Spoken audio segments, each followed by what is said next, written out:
Smoke slider. Let me get another lighter. All right, so we are live. All right, guys, let's see what's happening here. We are connecting.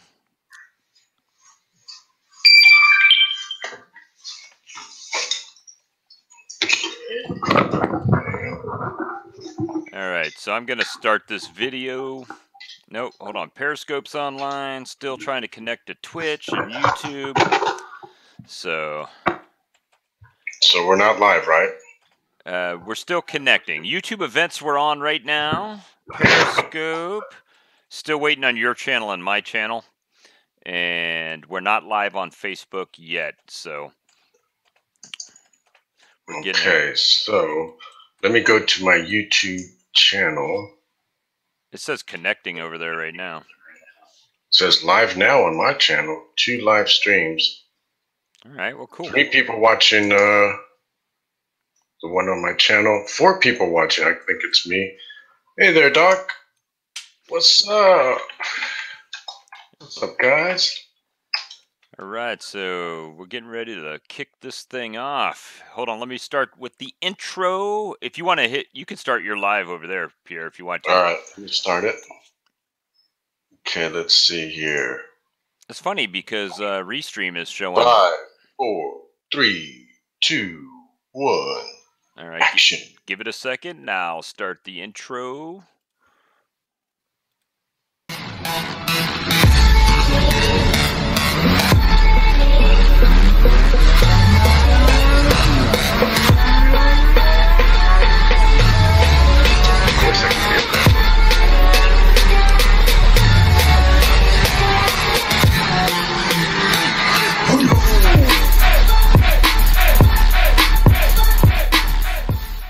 All right, and here we are.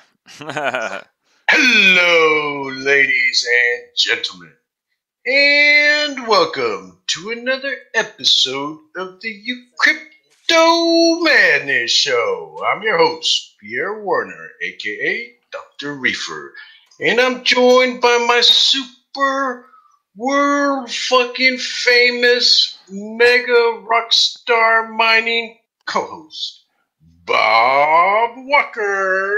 What's up, everybody? How's it going? So, you know what? I feel a little bit better today about titanium. You do? Yeah, I'm going to tell you why. If the whole city of Atlanta can be hacked and held ransom for Bitcoin, makes me feel a lot better about what happened to titanium. You know what? There's a good point in that. So, it's crazy. Yeah, look at that. Wow, an intro even.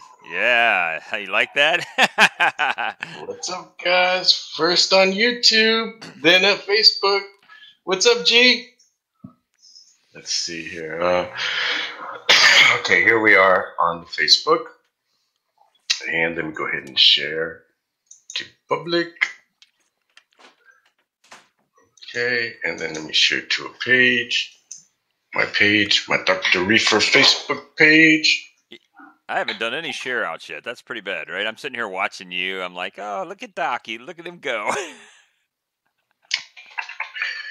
I've been on a rampage today, guys. Oh, actually, not a rampage. Let's see. Let's check in from the Mob Museum. And we are feeling, where's that batshit crazy? Bat.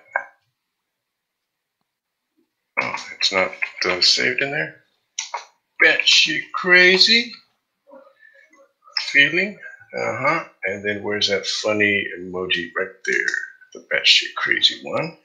And post this. I always got to give my props out to the Crypto Filipinas group. Crypto Filipinas. All right, so I'm going to get this OCN and Storm we mentioned yesterday is on fire today. Really? Felicia! Hi, sweetie. What's up, Felicia? Hi, Felicia. Hey, I see Ted threw us a little emoji. Thanks for that, Ted. Ted threw us a little emoji? Yeah, he threw us a little heart symbol. Oh, there's Ted. Hey, Ted. You want to come on the show real quick? Oop. Hey, Mike. How you doing, bud? Let's see, let me bring up YouTube as well. I wonder if I think I can. Just make this one shorter. Right here. I had somebody in the Bam. titanium community comment on the video feed yesterday that said, "Why are you talking about electronium? This is a titanium group." I said, "Yes, but we cover all things crypto, not just titanium." Oh, you're so elitist. Yeah, I know. You can only talk about electronium in the electronium group, Neo Right? in the Neo group. Don't get me confused. Yeah. Heaven forbid you learn something outside of electronium or titanium. You know. What's up, Demetrios? Thanks for joining us. Demetrius is here. Oh, what's up, bud? Had a real good discussion and meeting with Demetrius today. You know, he is the owner of Las Vegas Crypto Exchange. And we did business today. Cashed out, I think altogether was a little over 2100 or very close to it, somewhere around there. But go ahead. How do you say that? Is it, hold on, is it Demetrios Soulogiannis? Soulogiannis? Greek, I assume? Is that, you know what? He is Greek. And he was telling me that his brother, launched an ICO, and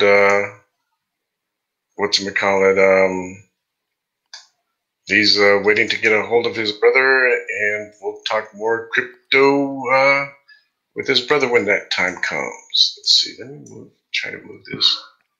If I move this, then it covers that. Okay. Carlene, we did it today. We started hopping today. Yep. We are hopping right along with you. So. Okay, so if I come back here. What's up, Ben? Okay. Jorge, how's it going? Thanks for joining. That's how I can do that, and then this one over that. Okay. And you guys are on early tonight. We are. We're trying to get early. Well, smash that share button, guys.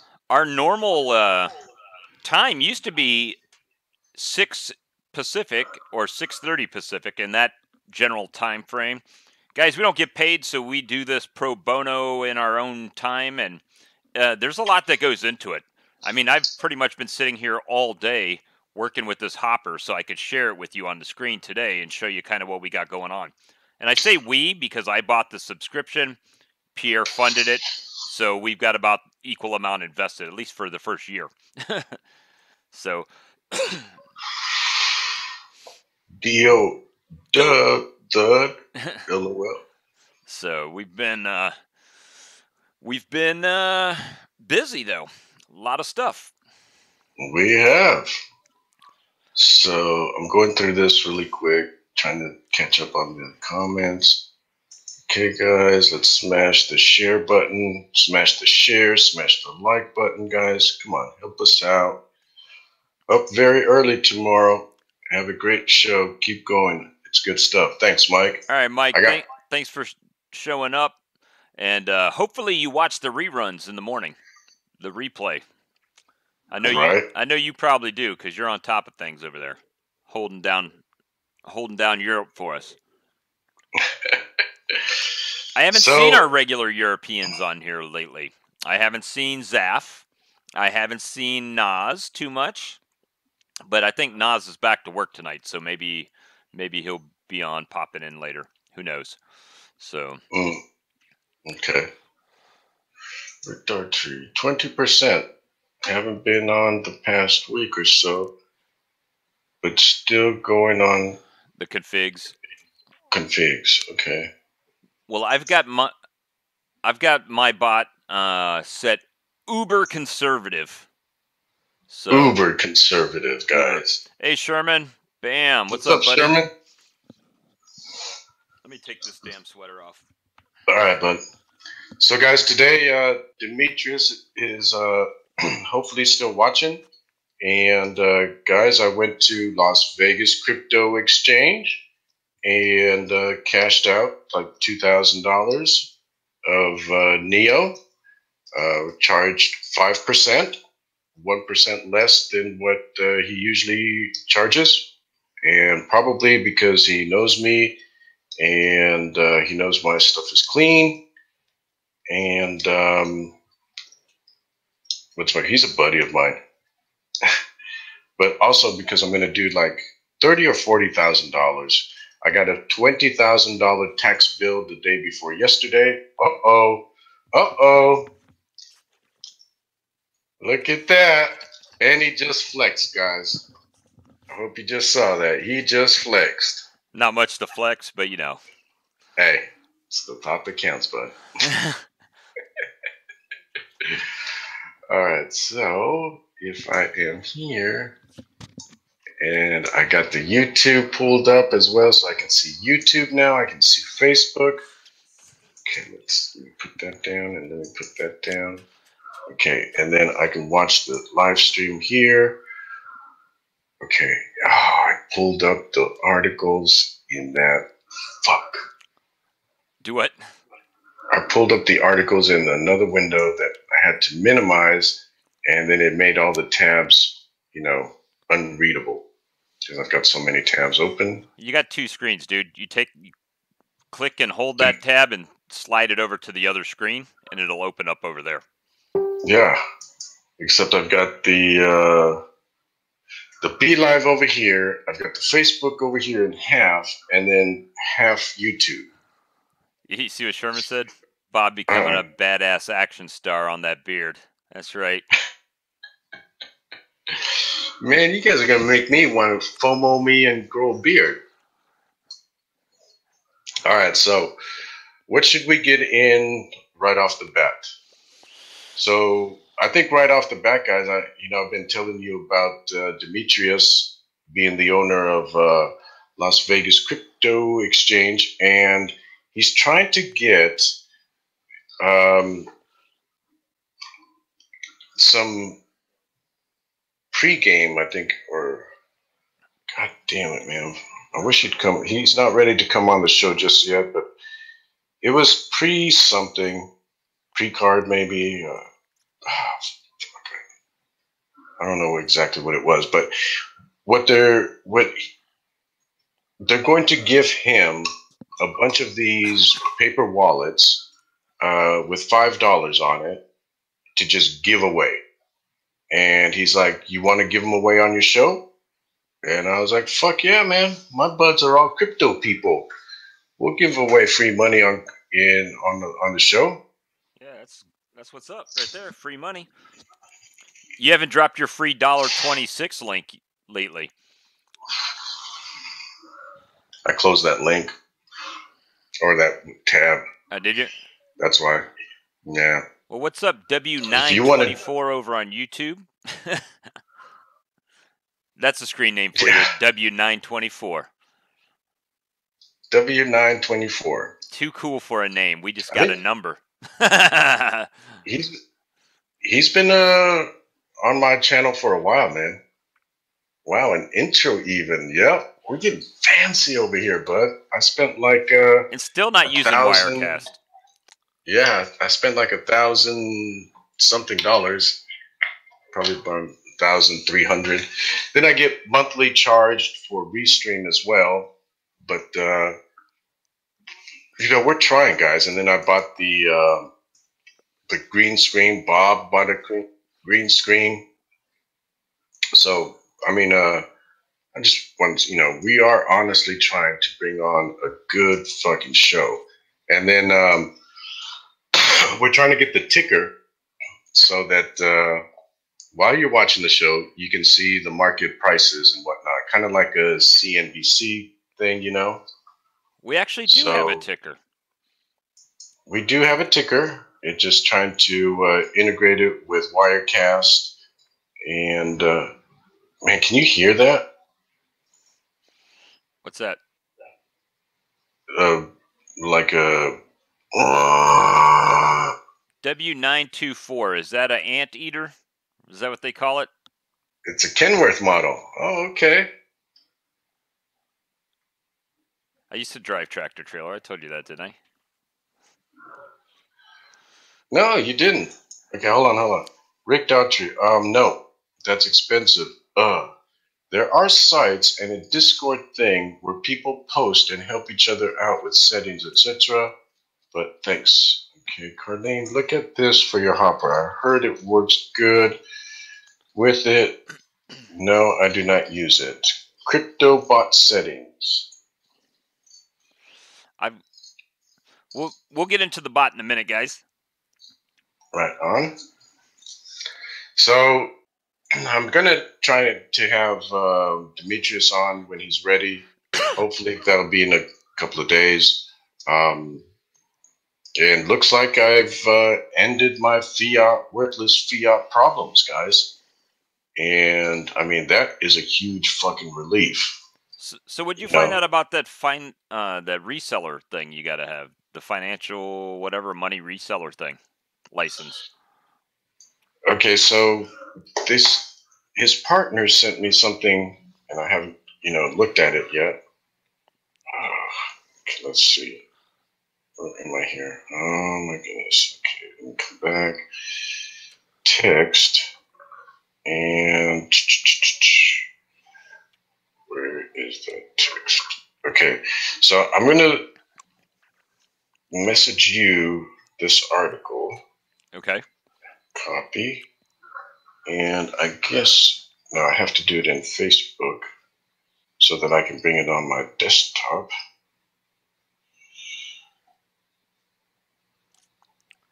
And so we'll go through it really quick and make sure, because this is why they're saying they do not need a money transmitter business license or a money transmitter license. So let's see here. All right. Okay. I'll take a look at that in a sec. So, can you post that in the BeLive? Yeah, sure. Let me grab that, copy that link, or let me go to the link, and then I will copy it from there.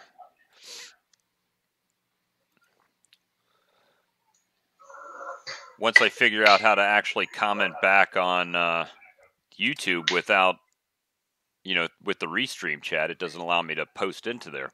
I can only address it live. So, if all else fails, I can just become like go to the radio station and say, "Hey, I've produced shows before." Dude, if we can do not only that, Bob, but if you think about it, and if we could do like CNN quality style, holy fuck, dude. Well, we can get it. It's just going to take a minute. Because I'm only one man. And today bot was heavy on my mind, so. That's good, man. I like that bot. It gives some, and it's not, why is it not? Open a new tab. Okay, let's open a new tab. I saw your little tab right here. And then bring that over here. Here we go. You want me to read it? Or you want to read it? Or is it way long? Oh. It looks pretty long, and since you've got the radio show host. All right, well, let me drag the tab where everybody can see it. It's going to cover us up, but I will bring it over here where everybody can watch it with us. All right, so it is long, guys. We try to keep people up to date with a little bit of news, not just a bunch of rhetoric that we like to do, but it says blog Bitcoin ATM radar. Bitcoin ATM regulatory requirements in the USA. With a lot of interest in the industry, many entrepreneurs want or plan to start a Bitcoin ATM business. We at Coin ATM Radar get many support requests for information how to do it. What are the steps, etc.? Here is a good overview of what are important aspects of operating Bitcoin machines. One of the main topics to research is regulation and what is needed to be done to properly register such a business. This is very important to do in the right way from the beginning. If you plan to do it professionally long term with potential to grow your Bitcoin ATM network in the future. All right, so there is a disclaimer here. It says information provided in this article is a general overview of current regulation found in public sources. It should not be taken as legal advice. It is recommended to contact local lawyer in your area where you plan to operate machines. You can find several contacts at the end of this post. Regulation varies from country to country, although we are in the year 9 since Bitcoin inception. Regulatory wise, it is still not clear in many countries what kind of registration is required. You can check legal state of Bitcoin regulation on the wiki or in recent Bitcoin magazine posts. Right now, 60% of all worldwide Bitcoin ATMs are located in the USA, 16% in Canada, and 5% each in United Kingdom and Austria. These 4 countries make a total of about 85% of all machines. In this post, we look at regulation in USA as the leading market. Overview: Bitcoin ATM regulation happens in the United States on 2 levels, federal and state levels. Primary federal law is Bank Secrecy Act. Operators need to register with FinCEN and have AML compliance policy in place. The main purpose anti-money laundering is what AML stands for. The main purpose of this regulation is to help prevent money laundering and other financial crimes. State level regulation varies from state to state and targets requirements to register for money transmitter license or money service business. Most of the states will also require a surety bond to run Bitcoin machines. For an approximate estimation of cost, please check legal costs section of post about revenue and costs.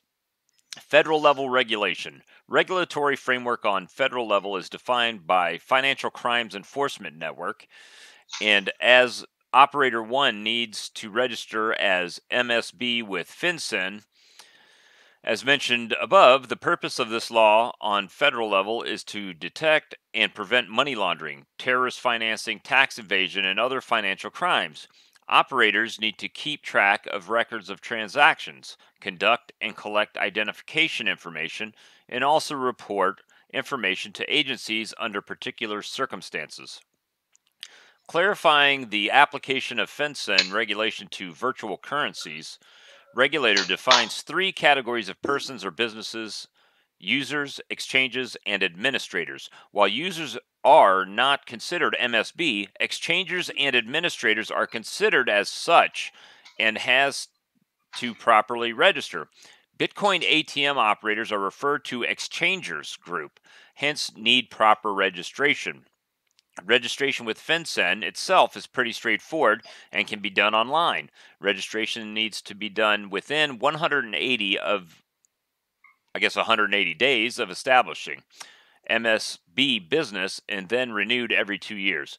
It is a federal crime to operate without proper registration and subject to large fines and or imprisonment if it is done as willful violation. Apart from registering with FinCEN, Bitcoin ATM operator has to develop its own KYC AML compliance policy. This document doesn't need to be provided to FinCEN during registration. However, it should be available on request. The main purpose of such policy is to prevent your Bitcoin machine being used to money laundering. Obviously, not very strong on the English language here. AML program has to address the following items, also known as 4 pillars. Define policies, procedures, and internal controls. Incorporate policies, procedures, and internal controls reasonably designed to assure compliance with the BSA and its implementing regulations. These policies need to address risk size expected by operator based on conditions and area of operation, various transaction monitoring, and documenting techniques. Dedicated compliance officer. Designate a person to assure day to day compliance with the program and the BSA and its implementing regulations. This should be a person with expertise in the field. Moreover, such an officer should have relative independence and authority within organization. This should be a person who does not obtain other functional roles. For example, to eliminate conflict of interest while limiting transaction due to prevention measures will potentially reduce revenue volume of operator. Employee training. Provide education and training of appropriate personnel concerning their responsibilities under the program, including training in the detection of suspicious transactions, to the extent that the MSB is required to report such transactions under the BSA. Independent audits. Provide for independent review to monitor and maintain an adequate program. This can be done by other employees or team in the organization as well as by third-party consultancy service providers. Once the program and processes are implemented, it is recommended for an operator to do full test of transactions flow and documenting all steps. Tests need to include checking of set thresholds and limits, as well as all know your customer verification procedures and tracking and documenting of customer data. Manufacturers of ATMs provide integrated solutions in their software. It is recommended to check with each provider what the implementation is so that it covers needs of being compliant with the law. You are not kidding. This is very long. All right. So, Yeah. state level regulation. On state level, regulators have another requirement to register as money transmitter. This regulation varies from state to state. While some states being more relaxed, some are very strict in this regard. For example, BIT license in New York. Main regulatory purpose of this level of regulation is to protect consumers. For example, when operator becomes a custody, in most cases, operator will need to provide surety bond, which potentially might be used for clearing of transactions if operator quits activity. However, some state regulators, e.g., restrictive BIT license, also regulates anti-money laundering services, which generally a part of federal level regulation. All right, so that's the English is a little bit broken on there, but definitely have. Hey, look, Georgia has a new law. Okay, so also a good overview on state regulation for Bitcoin ATM operators is provided by Frost Brown Todd's Blockchain and Digital Currency Group. Anyway, it's a bunch of wherefores and there are's and I don't see Nevada on here. Illinois, Kansas, New York, New Jersey. I don't see Nevada either. Nevada. Tomato. Yeah, I don't see it. So. Okay, so that's probably why they don't need a money transmitter business license. Yeah, but then why are people in Nevada being arrested for not having the license on using the other service? Or, you see what I'm saying? Yeah. I don't know. Hey, Tony, how's it going, buddy? Let me pop these comments up over here. So, yeah, it's kind of crazy, but is what it is. It is what it is, guys. Okay. So, you want me to take over? Yeah, I mean, if you would like to. You talking about the last little paragraph right there? Where did you leave off? Here, I'll just finish up. It's one little paragraph. It says, in general, there are states which don't require MTL, and they either accept MTL from other states, like Arkansas, or don't pose such requirements at all under particular conditions. like Illinois, Kansas, New Hampshire, North Carolina, Tennessee, Texas, Idaho, and Kansas is on there twice. Cool. Nice editing. Important factor here is how the transactions and funds flow is organized by operator. There are generally three main ways how operators can conduct transactions. So it says read more details at how Bitcoin ATM transactions can be organized. All right, so periodically replenish in bulk own hot wallet, where from Bitcoins or other cryptocurrencies sold to separate customers later on. Sell Bitcoins from own hot wallet. However, at the same moment transaction occurs, automatically a mirror transaction is conducted at exchange for the same amount. Funds then are topped up to hot wallet to replenish balance, either immediately or periodically. Technically, even though transaction happens on exchange at the same time, Bitcoins are still considered sold from operator's own funds and wallet. And then it says sell and send Bitcoins directly from exchange or other third-party providers, although only few exchanges support this option due to KYC AML reasons. While selling directly from third-party makes operator money transmitter for obvious reasons, options 1 and options 2 may be a reason to be exempted from the regulation. Oh. So maybe that's a workaround, right? Those first two things. But Okay. it says it may be. It doesn't say it is. It says it may be. It says some states are defining clear regulation which require or will require operators to comply with the MTL scheme. Alaska, California, Connecticut, New York, and Washington. The process of registration and requirements varies for different states, however, usually include requirement to provide surety bond, due diligence, disclosure of operators' net worth, and always state license fees payments. It says to give some ranges, filing fees vary in the amount of 300 to 5,000 interval. Net worth requirements vary from 100,000 to 1 million or more. Surety bond requirements are from 100,000 to several millions. So what the fuck? And I guess it's got a summary down here. Contacts for legal advice. Okay. So it's got contact person Joe Sicolo. Isn't he on the show, man? Sicolo? I thought I've seen that Chris Sicolo. No, we've got one on the show. Right? That shows up every now and again. So guys, if you haven't already, please give us a share, smash the like button, subscribe to the channel, hit the little ding bell for notification, send us your first child and last year's tax return. Right. So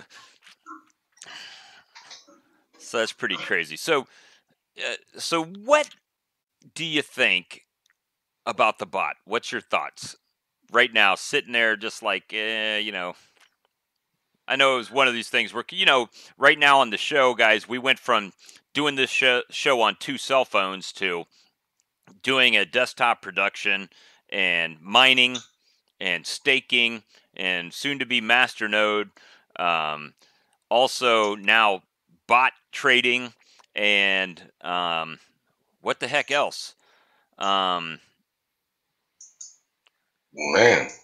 I mean, that's a lot. Yeah, we're pretty much covering the whole gambit, so if you're watching the show and wondering why we talk about electronium in the titanium group or titanium in the electronium group or Neo or Bitcoin ATMs, then maybe you need to watch the show just a little bit longer, and you'll see we cover all kinds of things on crypto, not just specific coins. Yeah. This show can run up to 4 hours, and that's the maximum they will allow us to go at one time. Well, yeah, and we've actually ended and come right back. I mean, on some nights. This is true. I mean, we've talked about everything from AI to Jim Beam to Monster Energy drinks to, marijuana. Our orange-haired commander-in-chief. Everything. So, this is definitely a fully functioning crypto show. So, guys, if you would give us a share and get us out in your crypto groups, we would greatly appreciate it, so we can help, keep it going. Because I'll be real honest with you, when we get down to like 8, 10 guys, I'm ready to end the show because I feel like I'm talking to myself almost. So, yeah, I know we got our hardcore people out there, but still, we want to put on a good show. We don't want to just, jerk off and, not bring you guys the good info, right? So, do you want to cover the staking first, or do you want to cover the bot first? Staking will be quicker. So, we do have good peeps and good mods and admins, man. We do. So that's what is really nice about the show. Let's see here. Okay, actually, I've got like 4 articles that I can cover too. All right, we'll space them out though. But since Carlina's here, she can talk about the Crypto Hopper, Bob. And why don't you put your Crypto Hopper referral link? And then Shadow's here too, who also uses the Crypto Hopper. Okay, I gotta get the link. Okay. Well, then let me grab a beer. What? Oh, I'm on the wrong thing. Sorry.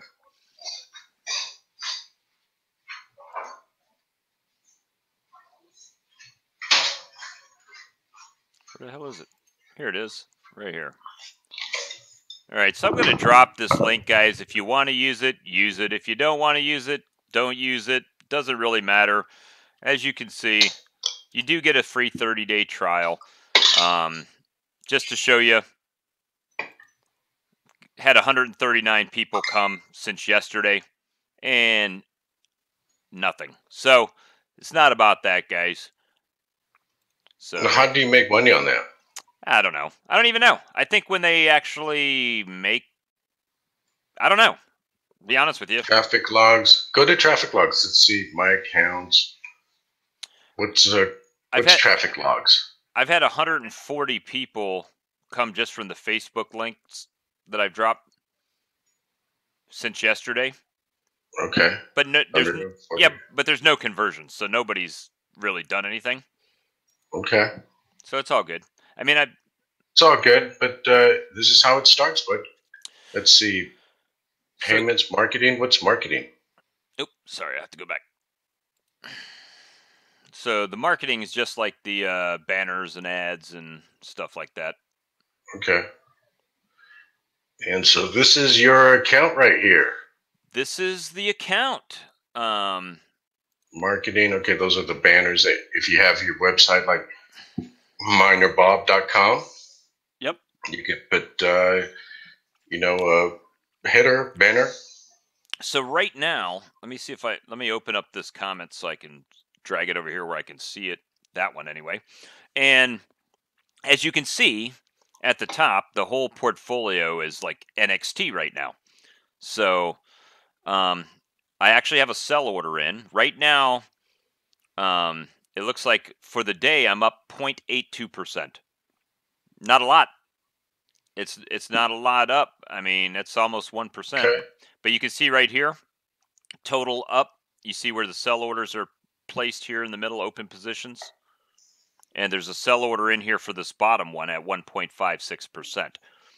Okay. So I imagine when this top one comes up, and I am only trading on signals and targets. What does that mean? All right, so everybody's familiar, probably seeing the like Bollinger Bands where you've got the candlesticks and you got a line at the top and line at the bottom. Mm-hmm. So to show you, I can actually go to a chart, and if it'll up, it's going to take a second, guys, because I've got the so much going on with the computer here. Let me pick NXT because that's what's getting ready to be sold. Okay, where is it? Come on, chart. All right, chart's not playing the game. Chart is not playing the game. Yeah, it's not. Why don't you want to play the game, little chart? I don't know. Yeah, maybe I should see it on Ripple or something. But all of these coins over here are coins that I have set on for trading pairs, right? These are all the ones that I have set up that my little hopper bot can choose from. There's more. Okay. There's more. There's like shitcoin ABC that I didn't have any interest in. Really? Yeah, like let me just click over there. Shitcoin ABC, really? Well, no, but like there's pot coin, All right. red coin. I'm losing my ass on red coin already. So, feather coin. I didn't pick Doge, Vert, Peer coin, black coin, Einsteinium. I could add all of these coins over here. Okay. And if it follows, I mean, that's a shit ton of coins. I actually had Neo, but for some reason Neo wasn't working on Bittrex today. Steam, I don't have Steam over there. Maybe I should. I don't know.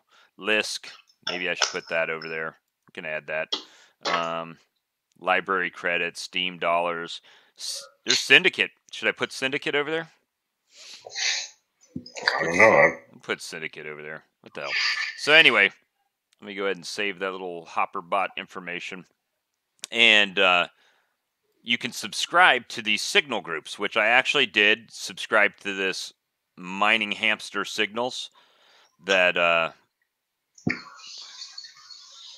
paid subscription, but they do have free ones. I actually did a purchase of Okay, hold on. So Tony says, how do we see your screen? It sounds like you are screen sharing.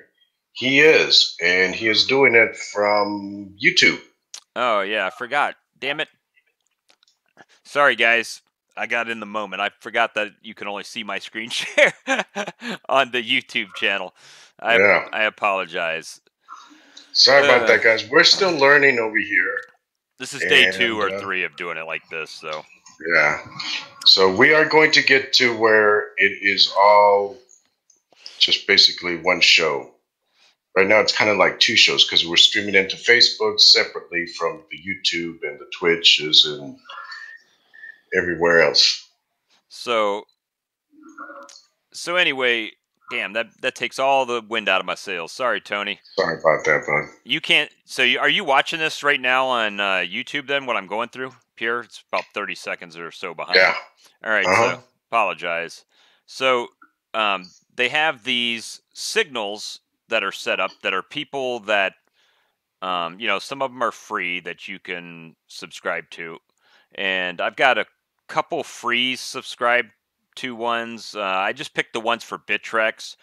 This one I actually paid for, this mining hamster, because all the research that I did said that it was good.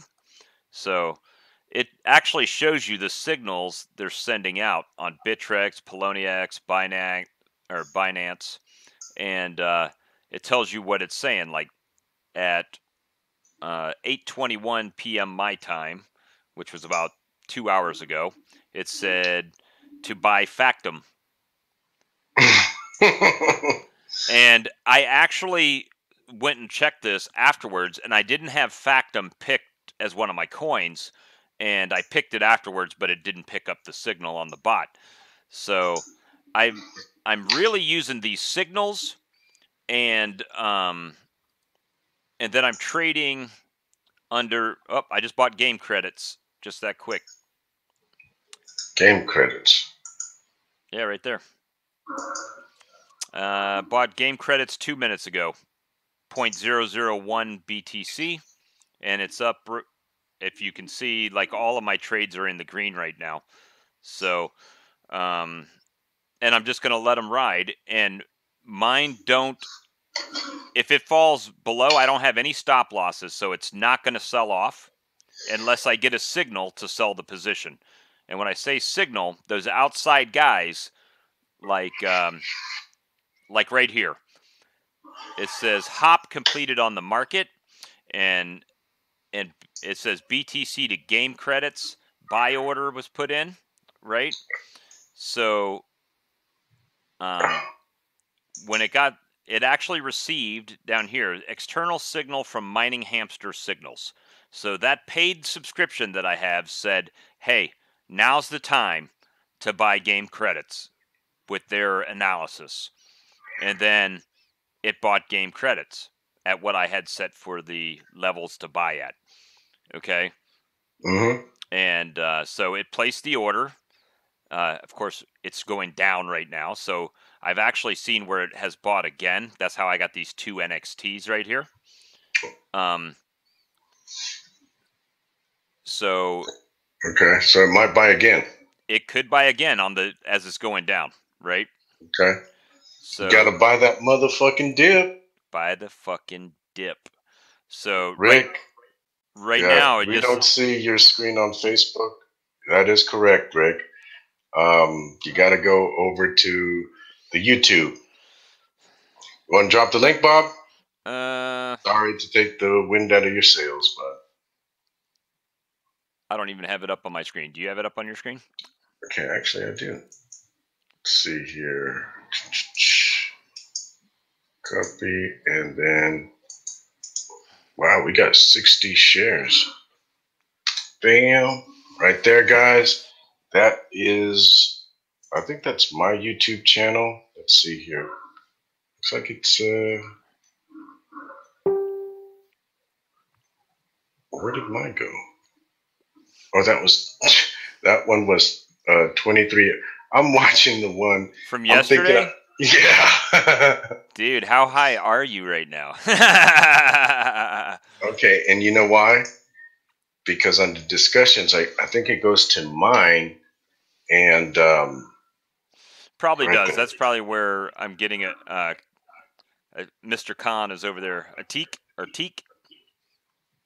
Yeah, Atik. What's up, bud? He So did that nice comment yesterday. right now I don't have like a crazy active bot, but that's because I'm not taking a lot of risk. I guess I am taking risk still yet using a bot, but at this point I've got it set to where I don't have a lot of open positions, and I'm only using the signals from other people and the Bollinger Bands in the market. So I'm not, and I'll show you a little bit about that in just a second. So I don't know if right now you can see where it calculated my buy amount, 0.0005 BTC on the game. But it said it came right here, new target found, game. So every so often, if you look down here in the corner, I've got all of these different charts selected. The only time that it'll signal a buy or sell is when 3 of these signals have been met. Like you see buy, and buy right here, these 3. Hold on. Let me make this bigger. Gets a little pixelated. There we go. Okay, bye, yeah. Okay, so when, like, this is on game credits, what it just bought. So it signaled 3 different of the charts said it's time to buy, right? So the same thing will happen when it says it's time to sell. It'll say sell, sell, sell, and then it could be any 3 of these, and then it's going to sell them off. So okay, and what's the first one? EMA. EMA, I don't know what all these acronyms mean. I know B bands is Bollinger Bands. This is some I don't know. I'm not a chart reader, dude. That's why I'm using a bot to trade. So okay. Well, this is going to educate us, man. So yeah, so you see the signals right here. It says neutral. That means it's could go either way. But if you go to, like, let's see, dash, you see where it says it's got 1 sell signal.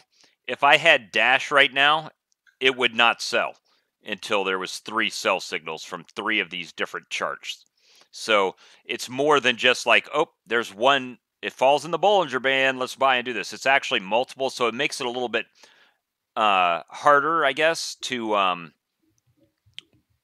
little bit more conservative, right? Because it's got to be more things that are consistent. Okay. So that's kind of how I have it set.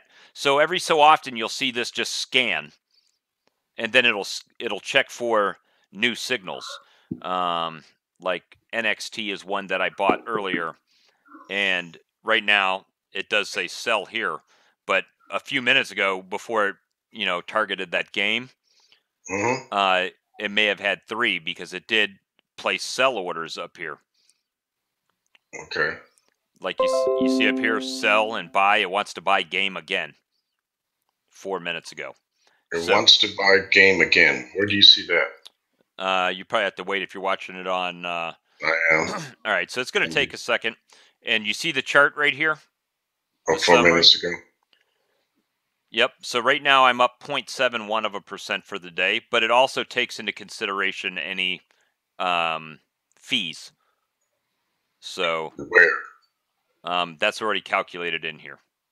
Okay. So right now, if you can see the total balance that I have in assets, that's all the coins I have and everything. I started with 0.06150,579, and right now it's up to 0.06152472. So it is up. Not a lot, but I have it set this way purposefully because I don't want a bunch of transactions that I can't manage if I need to sell something off, real quick like this. It's got one sell order in that's been in 13 minutes. If this goes into if this goes to 30 minutes and doesn't sell, then it's going to hold and cancel that order, and then it'll probably put a new sell order in if it's going up, because when you scroll down, you gonna say something? I was going to say it'll wait till it'll try to maximize the profit. Yeah, so it's set on a timer of 30 minutes. I've got it set for 30 minutes sell. So if I put a sell order in and it's not sold, it'll cancel that order out. Okay. Because that means it's not going down to sell at that price, right? Or not going up to sell at that price. And then it'll probably reissue a new sell order on whatever numbers it is currently. Okay. So this is very conservative settings to try to minimize risk, because I started out with basically $500, a little bit more. It was one ETH, and one ETH was $500 and something, but then I had to transfer the ETH over, and I had to convert the ETH to BTC, is how I chose to do it. Now, a lot of people are using Tether right now, which I think Carlene is using Tether to make all her trades based on. But and why use Tether? They say it's more stable because Bitcoin's going up and down as well, where Tether is pretty much straight. So you get a better idea of if it's tied to Tether, and a dollar is a dollar, right? Mm-hmm. Tether is a dollar. So you get a better idea of how much percentage you are actually increasing, because if Bitcoin goes down, it's actually going to show you a negative dollar amount, but you could actually be up. Like I had that discussion with Shadow yesterday, that he started with an ETH. He's got 1.5 ETH right now, but the price of ETH is down. So in fiat, it looks like he's lost money, but in actuality, he's gained half an ETH. Oh. So if ETH goes back up, then obviously he's in the win, right? Yes, he is. So that's kind of, we're holders, so I would more like to grow the portfolio in coins. I don't know if that makes sense than dollar amount at this point. Obviously, we want to make a profit, right? So we want to try. Yeah, and that's why I don't really watch this too much. I just kind of check it every so often to make sure it's still clicking, because this goes red and it'll come back green, and who knows, it might hold till tomorrow.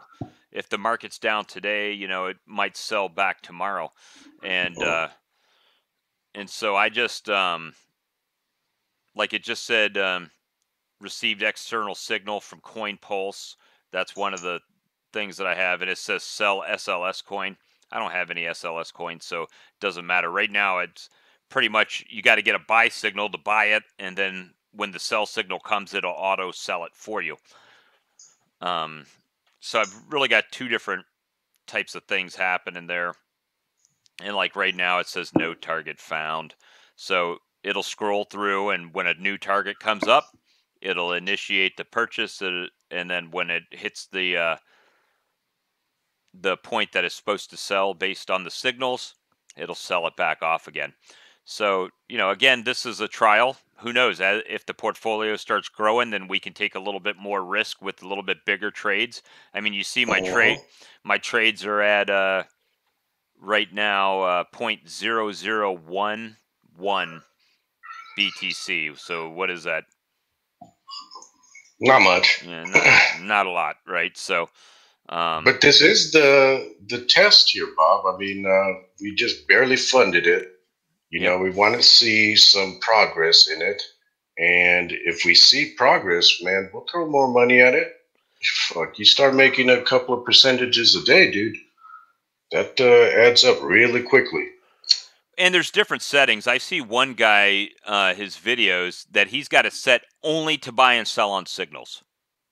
And he says he's making 20% a day. But the problem is, well, it's not really a problem if you're making that kind of return. You're not doing that many trades. Like you see, I haven't done that many trades today. Well, matter of fact, I guess I could look at my, let's see, trade history. Let's see what's happened. I've got 5 entries, 3 buys, 1 sell, and another buy. So, and these NXTs are actually set to try to sell right now. So, you know, just making little dips and dunks here and there. You know, I think I have it set to where I could potentially have 50 to 60 positions open at one time. Whoa. But again, they're micro. I mean, we got 0.6, right? So if I go into configuration or 0.06 and I have it set for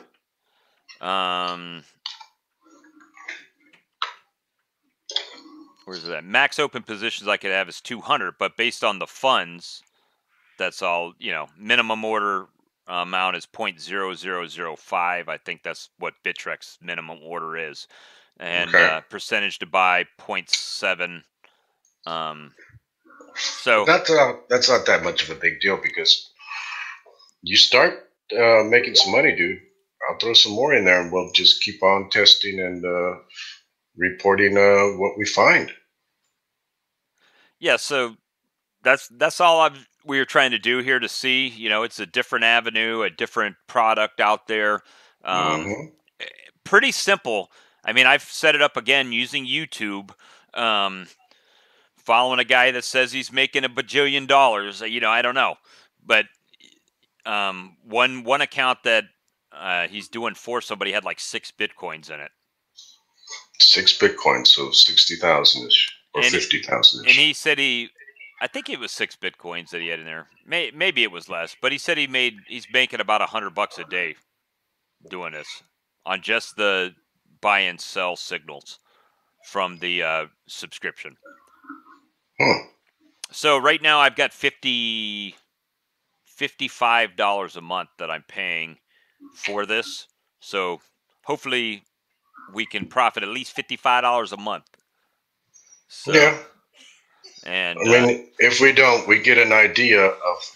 And what's cool about this, guys, and watching the show is, so we're going to report how much money you need to break even, how much money, you know, if you, and then the taxes. Like, we report all this bullshit. Nobody is really putting it out there and doing a show on it. So, thankfully, we can, and that's what we're all about. yeah, so I mean, I've really got it just set at, you know, very, very conservative, just to see, you know, I wanted to make sure it was communicating with the exchange. I wanted to make sure that, hey, it's working. You know, we're getting some buys and sells. We've only sold once today. So, and they say some of these signals could take a couple days to actually get where they need to go. Who knows? I might go to sleep and the Chinese people might wake up and start trading, and the next thing you know, I've sold off. You know, I don't know. But I don't have a stop loss, so it doesn't it should not sell just out of, you know, market But you know dropped what so though? much. That's what the fucking pros do, though, man. They have a stop loss. Right, but my thing is I didn't want to put in a bunch of orders and then all of a sudden the market crash and we're out the money we started with. Okay, we're being conservative right now, Yeah. but you know what? Trying to sit at the table for a little while. See what Yeah, happens. if we do make an extra F, we could we put one F on just stop loss? And this is all cool for experimental Well, purposes. what you do is you set a trailing stop loss, right? So as it goes up, um, It takes some profits. yeah, like so. Let's say it goes up to 10%, it drops 0.75%. It'll trigger that stop loss, and then when it goes down, let's say 3%, so you only lose like 2.25 um, of the gains. You don't lose Yeah. all your gains. So Mm-hmm. so that's kind of, just playing around. There's people putting YouTube videos out. Hell, I might put a YouTube video out, Oh, you should.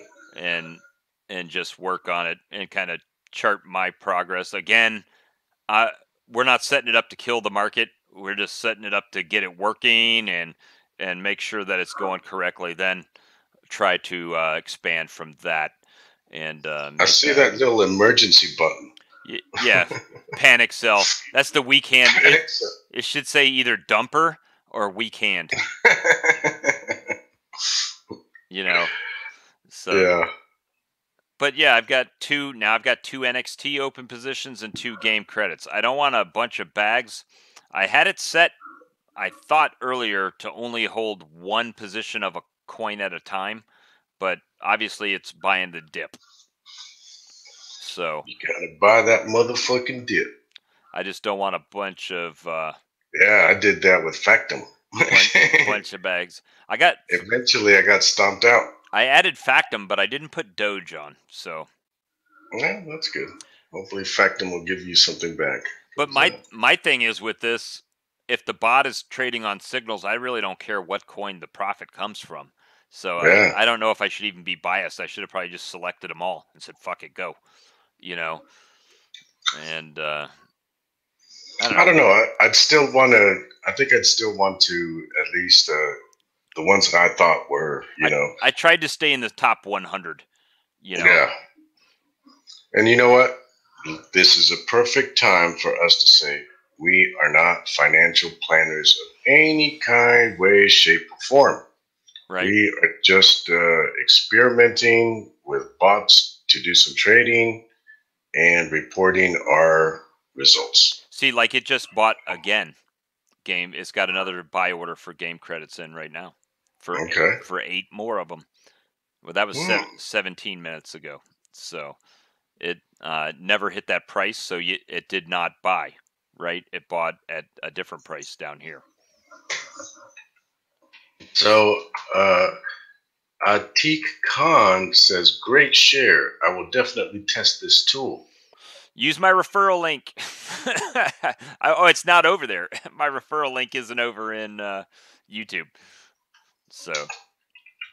Okay, well, send it to me, and I will post it so that be sure to use Bob's referral link. And let me just, I'll come back to your screen. I'll put it in your chat here. There you go. Okay. I don't know what it benefits me. I have no idea. I know one guy had like 800 and something referrals or people signed up, and he had like 100 and something bucks. So it's not like crazy money, guys. But it's something, man. And you know what? Every little bit helps, guys, because we're taking the risk here that we lose everything and whatnot, but we report it. And so maybe if the referrals, some people might make some money, some people might not. Who knows? I'm just going to use it to fund the bot anyway. So yeah, fuck yeah. I think that's a cool. And you know what? We'll drop it in and I'll highlight it on the show as well. So, guys, if you're thinking about, we did an experiment and we put one F into it. Could be a scam. Right? 1F limit. Could be a scam. No. 1F limit. And Bob also got the $50 a month thing. Right, but when you first sign up, if you're getting ready to use it, you get 30 days on the basic think it's the rabbit or something, whatever, the bunny, you get 30 days of trading for free. And then you can see for yourself. You don't have to pay for a subscription for the first 30 days. That is interesting. Okay, so. Yes, you did start it, Carlene. Did you sign up for the affiliate program?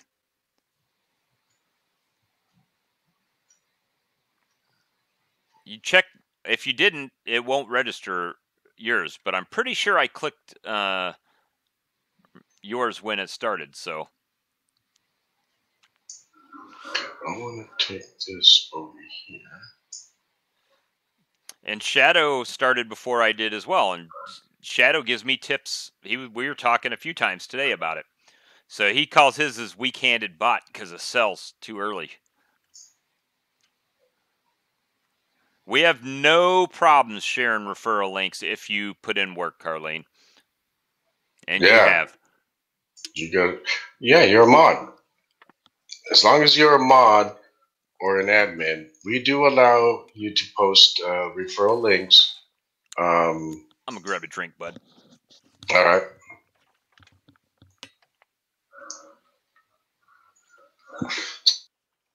So we allow you to post the referral links, but we have a condition.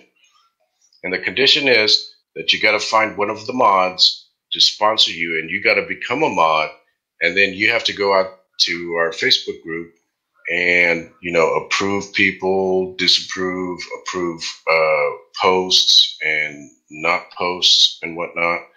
And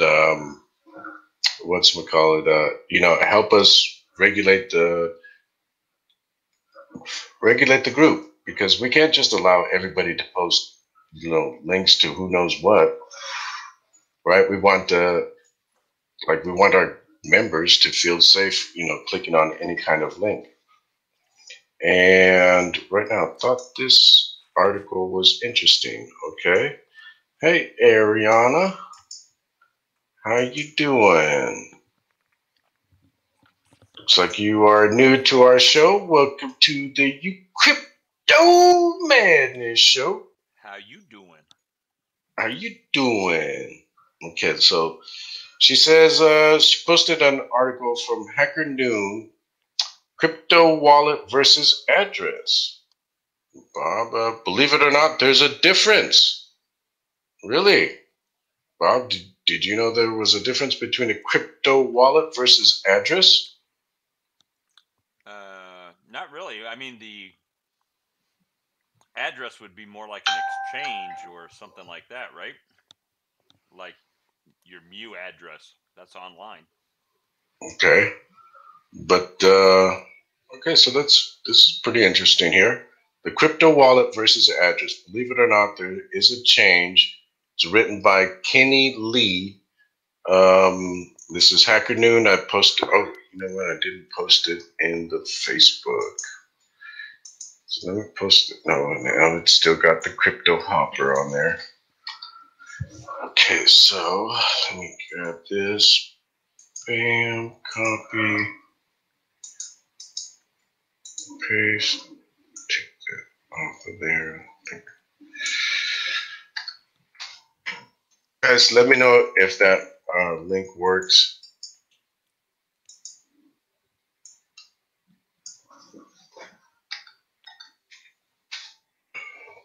I put it in YouTube as well. So let's get to it. Could not find page. Could not find page? Nope. Okay, hold on. Let's see where is my mouse? Right here. Okay, bam. Spencer. Spencer's on, bud. I didn't wear my golf shirt today, Spence. Everybody's jealous of my golf shirt. All right, try that one, guys. Sorry about that.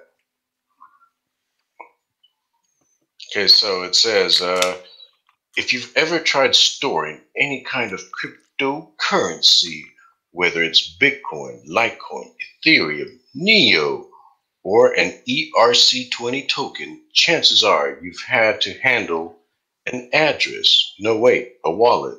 No, wait. A wallet address. Huh? It can get confusing, but there's a difference between a wallet and an address. In this article, I'll go into what each are and the difference between them without getting into any of the technical details. Okay.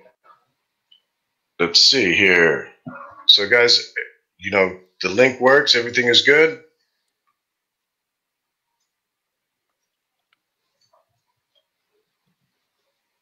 Akeet just said, I am in Bunny Trial.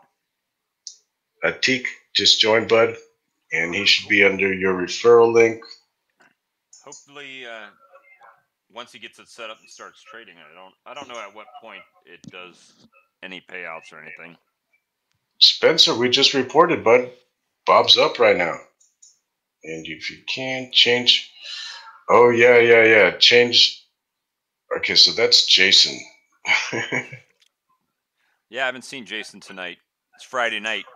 He might be working or drinking, or working and drinking. That's the best kind of job, right, Pierre? Yeah, that's what we do around here. I might have to break out the Jim Beam tonight. Ooh, let me grab a beer real quick, because this looks like a long article. All right, so while Pierre is doing that, if you're watching on YouTube, I will play the intro again.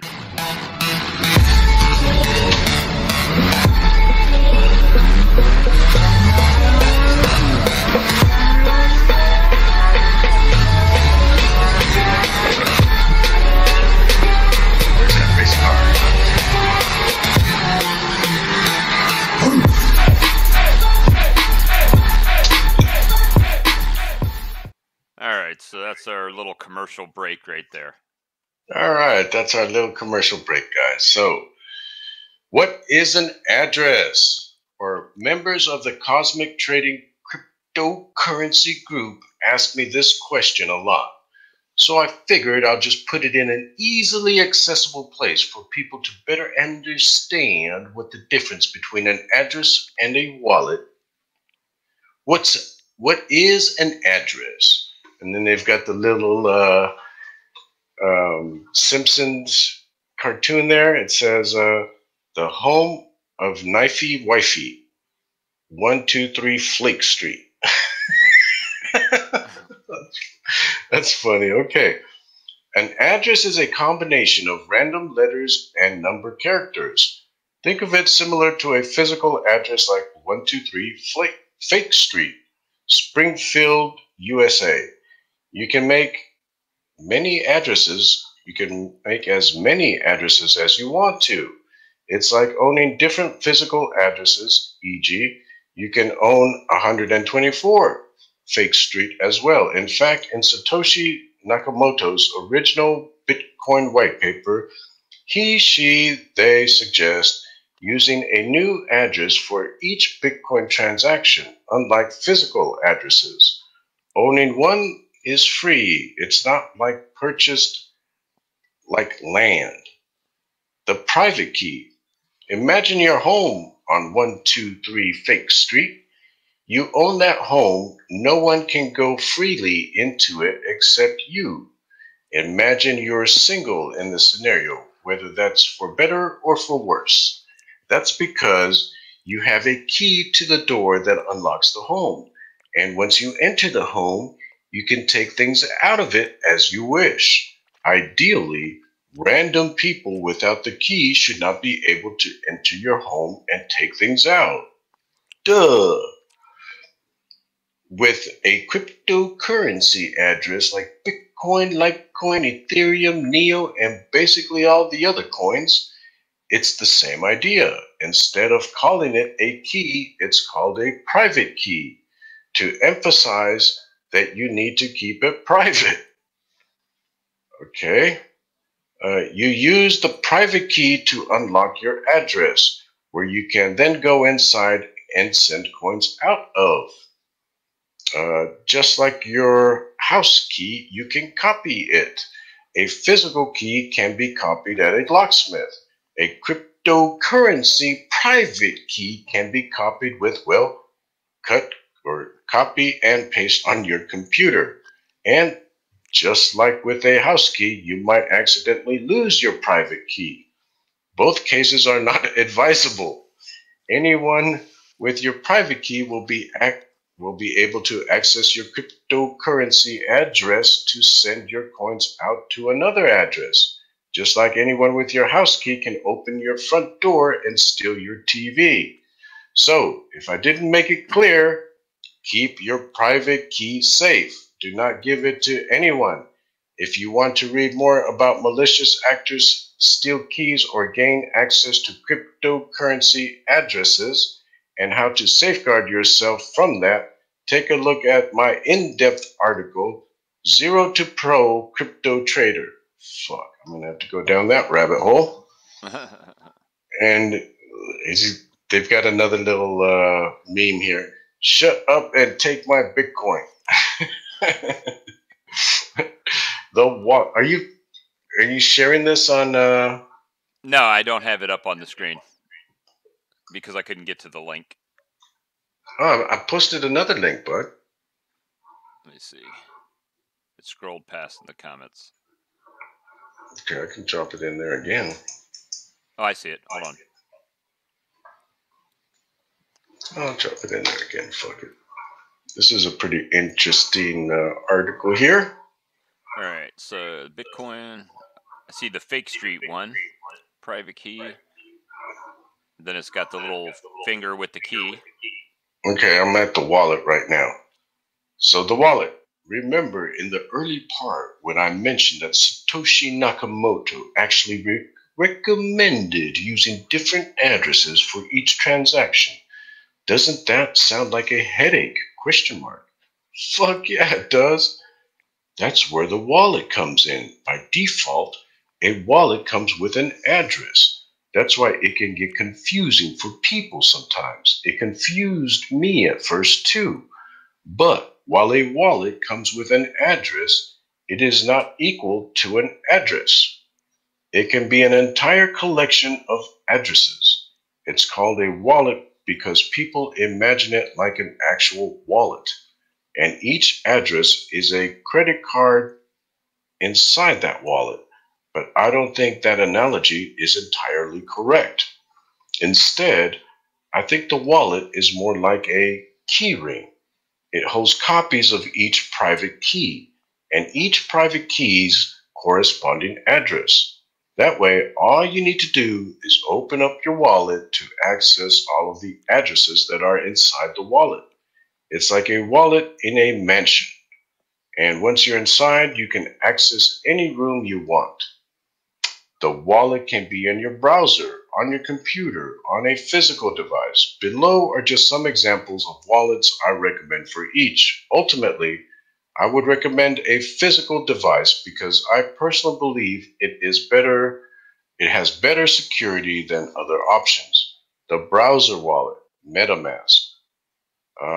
I think the only real browser wallet available is for Ethereum and Ethereum tokens only. MetaMask is a free Chrome extension that automatically connects your wallet and addresses to websites. Once you log in with your password, you are able to access all of the addresses that are stored in MetaMask. MetaMask handles storing your private keys locally, so you do not need to paste in your private key as you would if you were using something like an address generated from MyEtherWallet. You're also able to import addresses as long as you can provide the private key too. This way, the next time you open the MetaMask wallet, you'll be able to send from your address you imported. Desktop wallet. Desktop wallets offer the most robust selection of cryptocurrencies. Exodus wallet is one example. After logging into the wallet with your password, you have immediate access to various cryptocurrencies, including Bitcoin, Bitcoin Cash, Litecoin, and Ethereum. The private keys are encrypted and stored locally by Exodus. After logging into the wallet, you will be able to send cryptocurrency without worrying about about handling the private key yourself.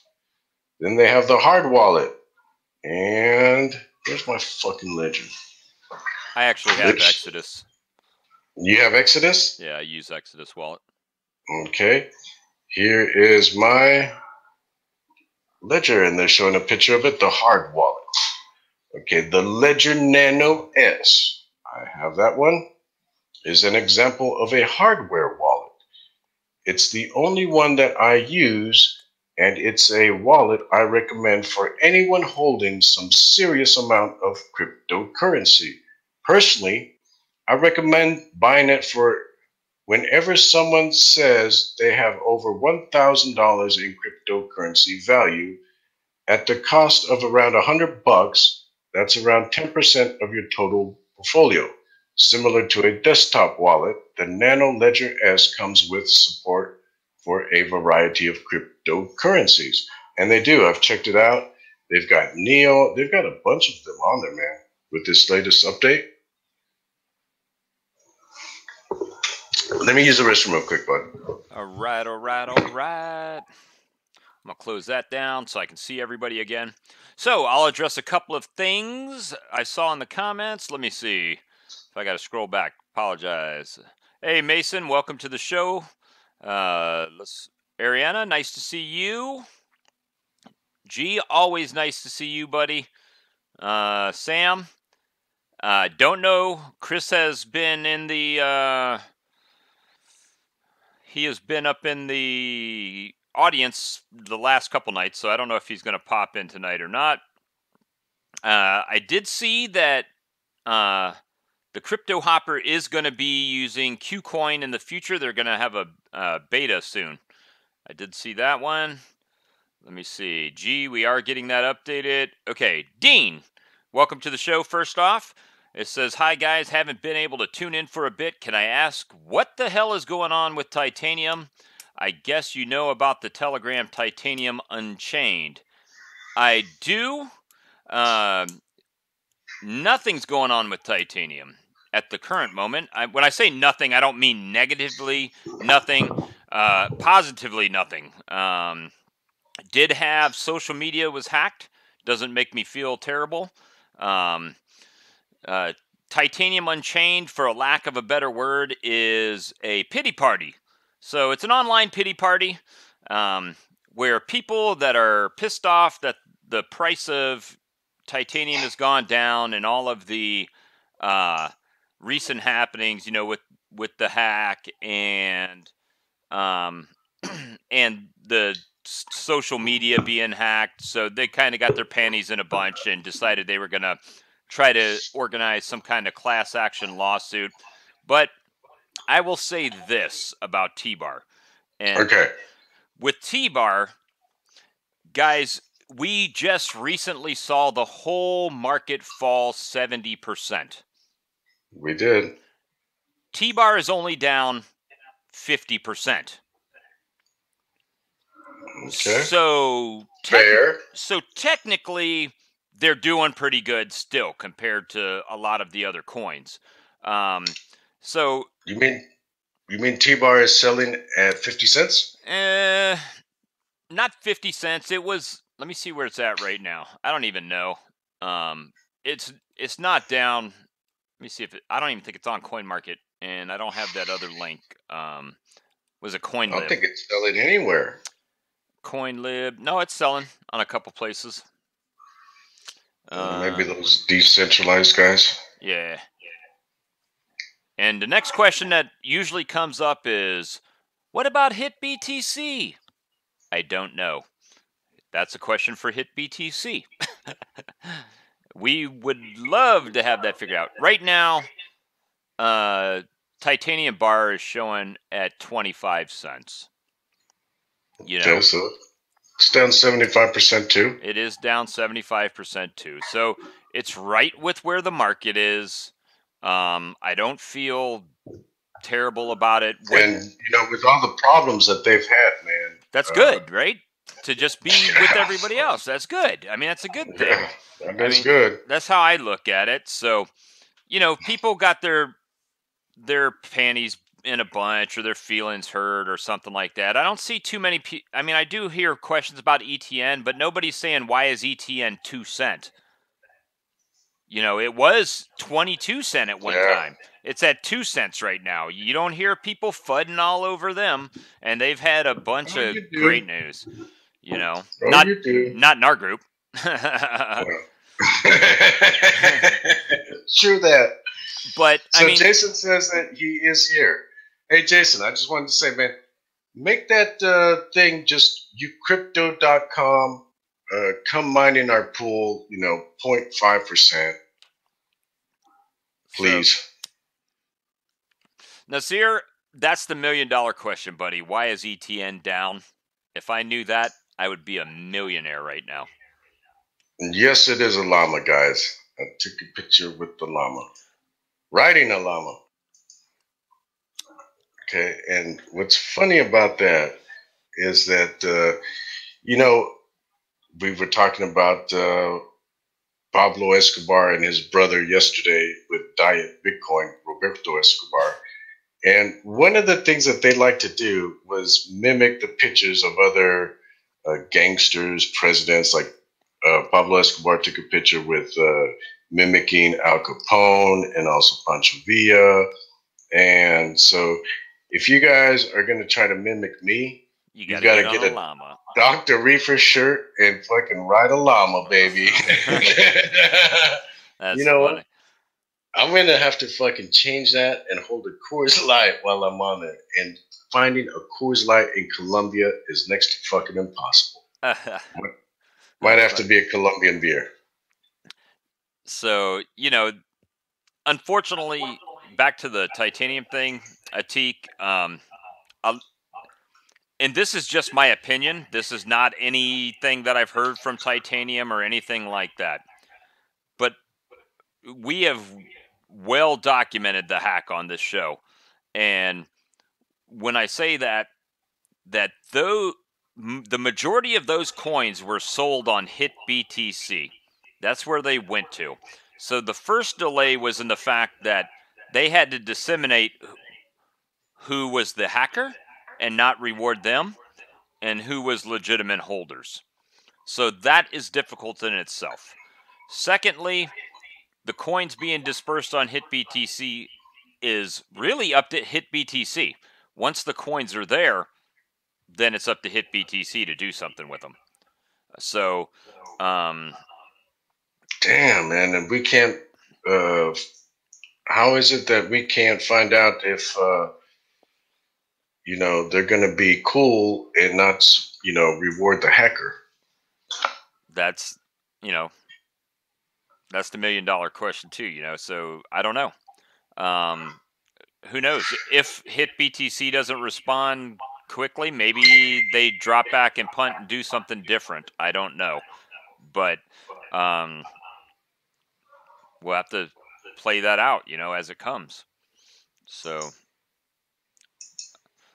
that actually, that says titanium bar, because I looked at my crypto compare, which is funny because the crypto compare wallet that I have shows when I listed, I had my original bar tokens on there. It is showing 25 cents for regular bar tokens, and then on the T bar, it's showing not available.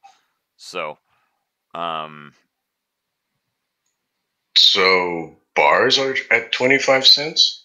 I think that it's something to do with crypto compare not picking up the difference in it or something right now. But, it's showing ontology at $1.42. Nice. Yeah, no, I like that. Me likey. Yeah, guys, and if you're not mining in our pool, come and join us. Mine in our pool, guys. uCrypto.com. If we knew why coins were down, we'd all be billionaires. Markets are unpredictable, even in stocks. Yep. The general rule, guys, is when you buy crypto, you're going to go down. That's the way I look at it. And You just got to hold, man. It's very similar to a stock. I think I finished this article, right? Yeah. And then he's got support me. And if you want to read and want to help support my writings, please consider the following option. I'm going to type out, leave him a comment that says, want to come on the, you want to come on the uCrypto madness. Shoot. So the Hopper's got another order in for game credits. For game credits. Yep. And right now, my NXT is up 1%, and game credits is up 0.28. So, I will take me some more game credits. So I do have an update on the staking today as well. We just went over one whole day of stake in Syndicate, in the Syndicate wallet. Let's see where we're at. And let me put that on. It looks like we got another 5. Let's see. So we started with, and I'm going to have to go back to transactions and look how many transactions. Holy Lord. Let's see. So 44.99.99 plus 9.99 plus 3639.99 equals, and so that's what we started with, 81.4997, and I'll minus out the total now. It's going to show a negative, but it's actually a positive number, guys. Just because I put the numbers in upside down. 60. We've gotten 60 tokens in a day and 7 hours. 60 tokens. 60 tokens, and they were worth over $1 at one point. So, CoinMarketCap has Syndicate right now at 41.2 cents, or I'll just say 41. I'll round it. So, okay, 40 cents. But you know what? So $24.6 in a day and a half. Or a day. Okay, but at $1 though, in 24 hours, what was that, Bob? Around $50? Yeah. Yeah, I could live on $50 in South America, and probably even here in America too. If I really, went on the cheap. Well, you don't drive very much. So, I don't. That's and we don't have all the tokens yet. So once tomorrow, when the rest of them are sent to the wallet, then we'll have more staking. So we'll generate more coins, right? And then those coins that get added in from staking compound. They compound, so you're getting more from that too. So every 10, if you're getting every 10 days, 500, right? Mm-hmm. So you could leave it stake in there for, that's $1,500 a month. 3 months is $4,500. 4 months would be $5,000. So every 5 months you could get a new master node. Okay, you went a little fast for me there, Bob. All right, so if we figure 50, I'm a little slow. 50 a day times 30 days is 150, right? No, it's 1,500, right? Okay, 1,500. Sorry, so 1,500 plus. So if you do that 3 months, that's 4,500. Yeah. So let's say 3 months and 10 days for 5,000. And you could have another master node, and another master node, and another master node. Another master node, and another master node, and another master. We'll rule crypto. cryptocurrency. Now, right now, we're not even running a masternode. We're just staking the coins in the wallet. This is tricky. We are so conservative, guys. Well, to think that we even invest into ICOs, we're so conservative after that. Hey, we'll take risk in certain areas, but I'm not a trader, right? That's why I'm a holder. I mean, I don't want to really trade.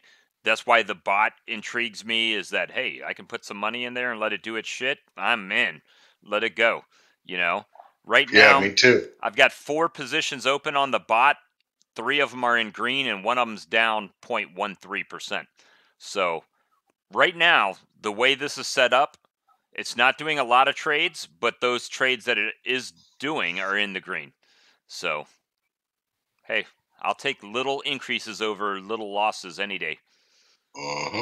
So, I mean, that's if you can figure out a way to make 1 to 2% a day, man, holy fuck, that's a lot of money. well, I mean, the main thing is now I don't have these set up for big buys, right? So it's not buying large amounts, it's only buying little bits. So it's going to be small incremental. What I need to work on tweaking this to get it to buy and sell more frequently. So right now I just put a sell order in for NXT. It's trying to sell at 1.25% profit.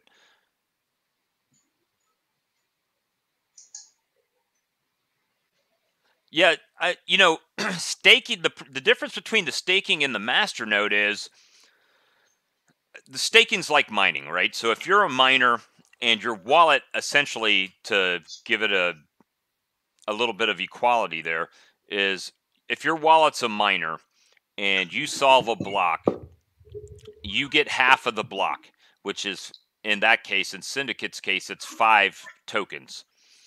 If you're a masternode that solves the block, you would get the other half, right? So that and that, of course, makes the whole block. So a masternode will never have an orphan block. However, the staking wallet can. So in this case, I know you guys can't see it on the screen there, but if you're on YouTube, you will be able to see that. I'm going to make this full screen and go to transactions. You can see the transactions over here that have question marks that say generated but not accepted, mined, are blocks that have been hit that would generate 5 Syndicate, but in fact, they were orphaned. They have a little question mark next to them. If you get one with a check mark, it shows as confirmed. So right now I'm getting, it's about, looks like almost 50-50 with confirmed ones that I actually get in the wallet and ones that I don't get in the wallet. So that's one of those things. T-bars being sold before the hack. Dean, all of that information is available on the TBIS official Telegram channel. If you have any questions or a specific situation, then you can. Yeah, I don't think that one's true. What? T-bars being sold before the hack. Yeah, that's what I'm looking at. T-bar. Oh, no, T-bars before the hack? If it was sold before the hack, well, it couldn't have been because the T-bar didn't even come out till after the hack. But yeah, exactly.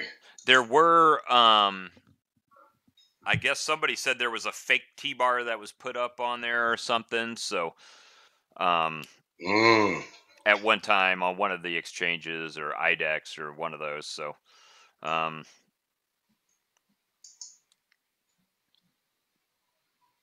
yeah. So we'll see. But okay, so it's on there. So, Jesus Christ, man, my computer is mining burst right now, streaming a video, running a hopper, friggin' running a stake, 2 staking wallets. I still haven't gotten any stakes off of my Redcoin wallet. That's a bunch of bullshit. So now, at least now it says 25 days. So who knows? I might have to buy some more red coins and pop it Okay, again. so what did you think about the buying a Chromebook to do the staking wallets?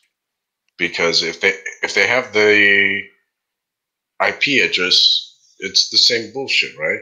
Yeah, I mean, no matter where it's at, it's going to be the same thing, right? So is it better with a VPN? Well, I mean, it's on a network. I mean, we've saw from Amazon that shit can get hacked Gee, too, right? So, right? um, it's Yeah, exactly. it's kind of. What say you guys? You guys got any recommendations? Because the best that I've heard is to buy a Chromebook and just keep all the financial stuff on there. And that's kind of worrisome.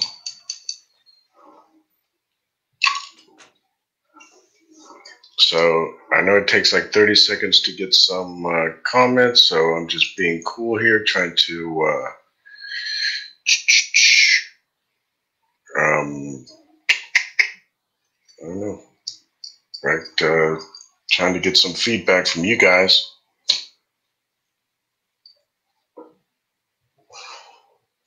So I'm monitoring the YouTube and the Facebook. So take your pick.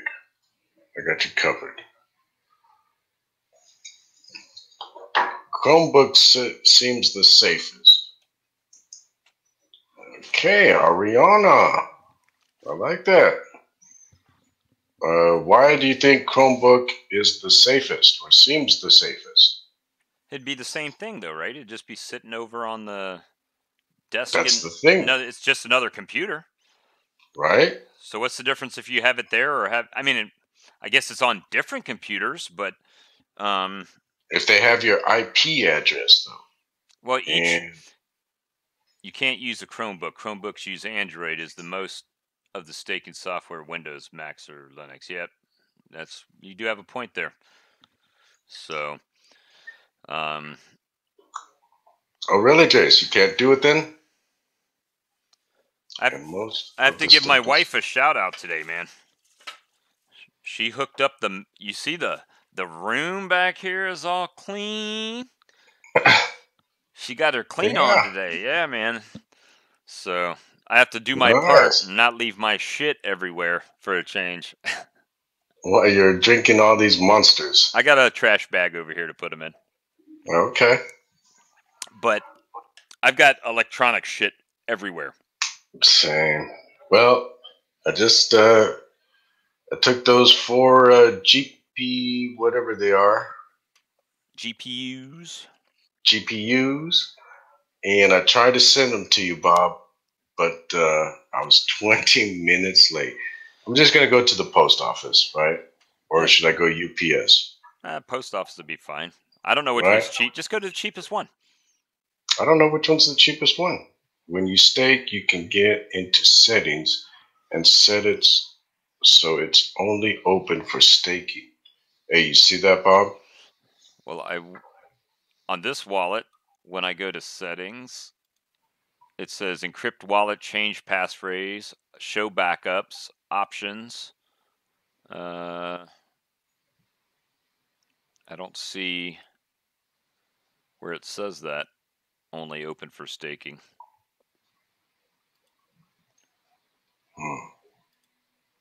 And I got this wallet off the guy from YouTube as well. It's a vast knowledge on YouTube. So. Yeah. You could rule the world if you saw enough YouTube videos. Okay, so what say you guys? What's the best option? We've got conflicting reports here, so now there are videos on how to set it, Bob. I'll take a look at it again. I saw Crypto Jason, Dave's, so I've been.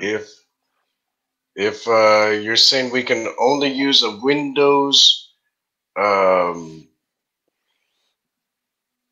laptop, what is the safest option, and send me an Amazon referral link, right?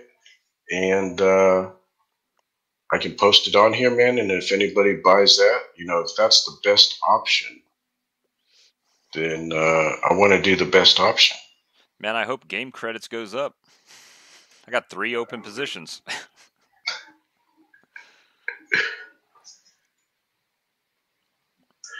Let's see here. What do we got? I got an email from Ethos today, man.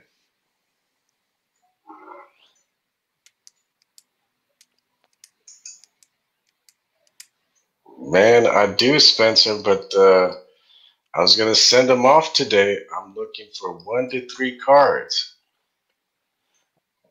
Really? You guys must not have a Best Buy like mine, because every time I go into my Best Buy, there's 570s. I bought a 570 a few weeks ago, and then I bought a 580 the other day in anticipation of your 580s coming. So I was going to take my NVIDIAs off and just run all AMD on there. Mm-hmm. So, and then. So Spencer needs, he's looking for 1 to 3 cards, man. Like, how many are you really looking for? Because Bob put it up there that the ones that I have are going for, how much were they going for, Bob? Like 550, 549, something like that. Our Best Buy sucks. You know what I do is, before I ever go over there, I look at bestbuy.com at my local store and see what they have for buy it today, because that'll be what they have in stock. And when they have one, then I'll drive over. Forward. Okay, I'm going to forward you this email, Bob, to your, Gmail. This is from Ethos. I thought it was pretty interesting. 5 Telegram notifications. Where are they? 6.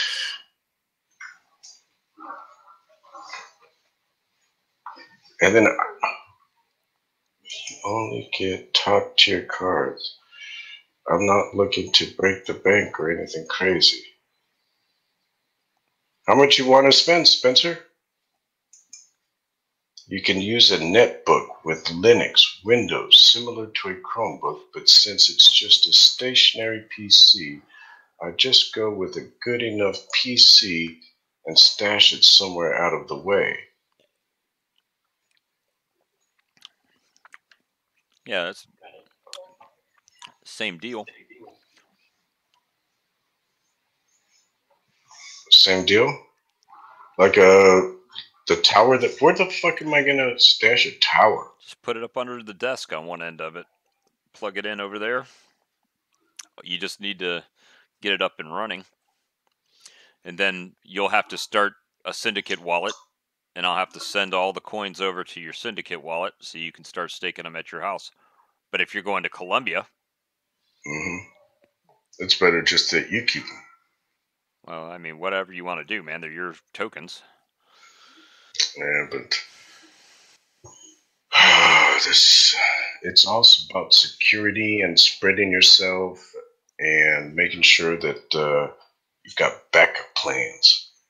Micro AT box, he says. ATX box. The Jason.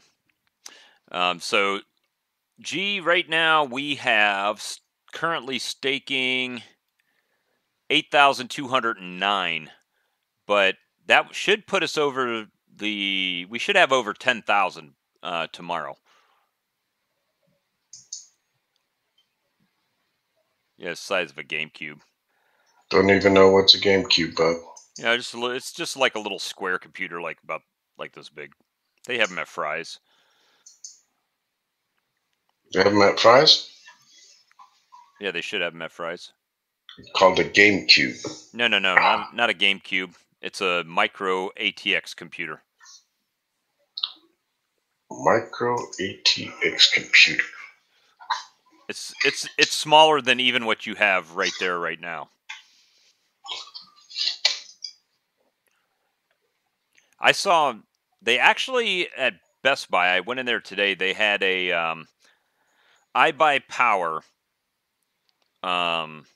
computer for $799, and it had an RX 580 in it, which costs $500 essentially. So you get the whole rest of the computer, except with keyboard and mouse, but you don't get the monitor for a couple $100.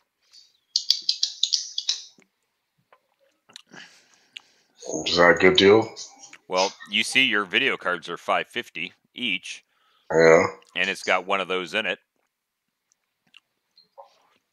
So that's pretty good. Plus a motherboard. Plus, and then power supply and everything else with that. Yep. Yeah, that is a good deal.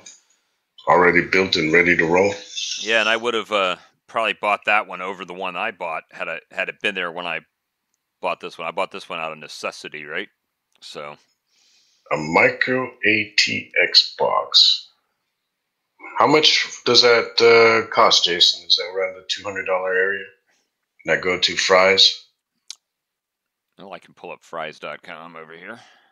Let me grab beer. Fries.com. Micro ATX.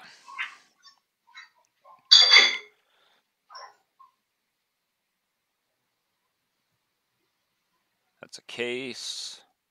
We want a computer. We don't want a case. Let me see. Yeah, looks. That's a case.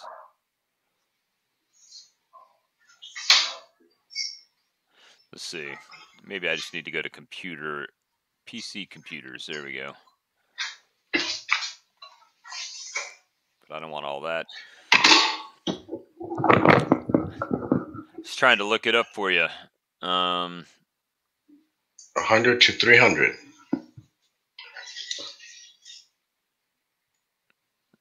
Yeah, depending on setup.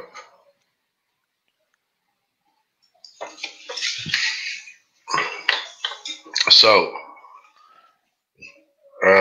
Jace, do you know, like, man, what can people do if they have your IP? I guess worst case scenario, they can fucking do whatever they want.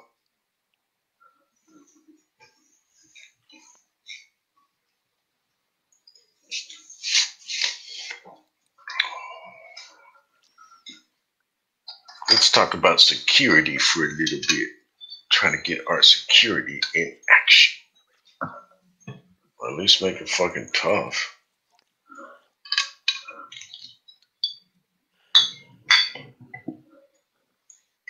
I'm so glad I got that fucking, I think I've got the fiat thing covered. Gee, I've got a mining rig going. It's only hashing. Let me see. I can pull that up here. It's only hashing right. Well, I'm gonna have to check it because right now it was at like 2.5 kilohashes. Just a small thing right now.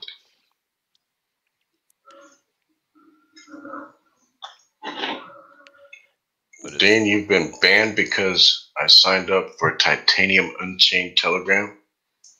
Interesting, bud, because I signed up for Titanium Unchained too.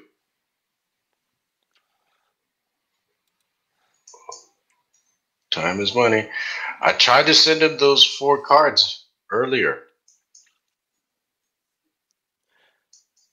And Spencer said he found some 470s on eBay for a decent price. Just not sure if I should get 470s or 1070s. Well, 1070s are going to be more expensive. 470s, I don't know what the hash rate is on those off the top of my head. 570 out of the box is getting me, I want to say 450, and that's hashes a second without any overclocking or anything. And I'm getting over 500 with the 580 out of the box with no overclocking. So, and I remember my 480s were No, you got 580s. I got 580s? Yeah, and we were getting close to 800 on the blockchain driver. Mm-hmm. So we could definitely the 470s. I don't even know if you can mod the BIOS on those or not, to be honest with you.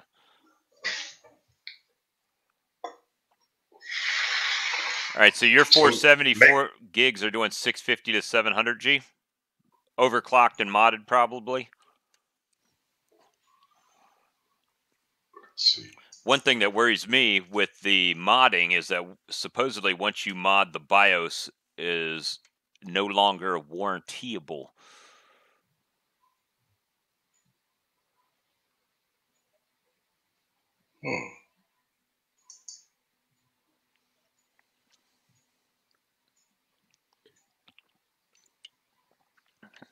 Okay, well, you could probably trick those out then. Look at this, man. Ariana again, bud. HackerNoon.com. The dark side of data confessions of a former data hitman. Oh, we got to cover that. We have crypto assassins. Okay, let's see here. And then, hold on, let me. Bottom line, if a hacker wants to hack you, they will. The only real protection is disconnection from the internet. Get a VPN that will at least slow them down. And the guys at Las Vegas Crypto Exchange were telling me too. So even if they hack your phone and try to move your Authy to another phone number or something, it takes like 3 days. We should really become experts in this, man, and know exactly what, how to fucking protect ourselves.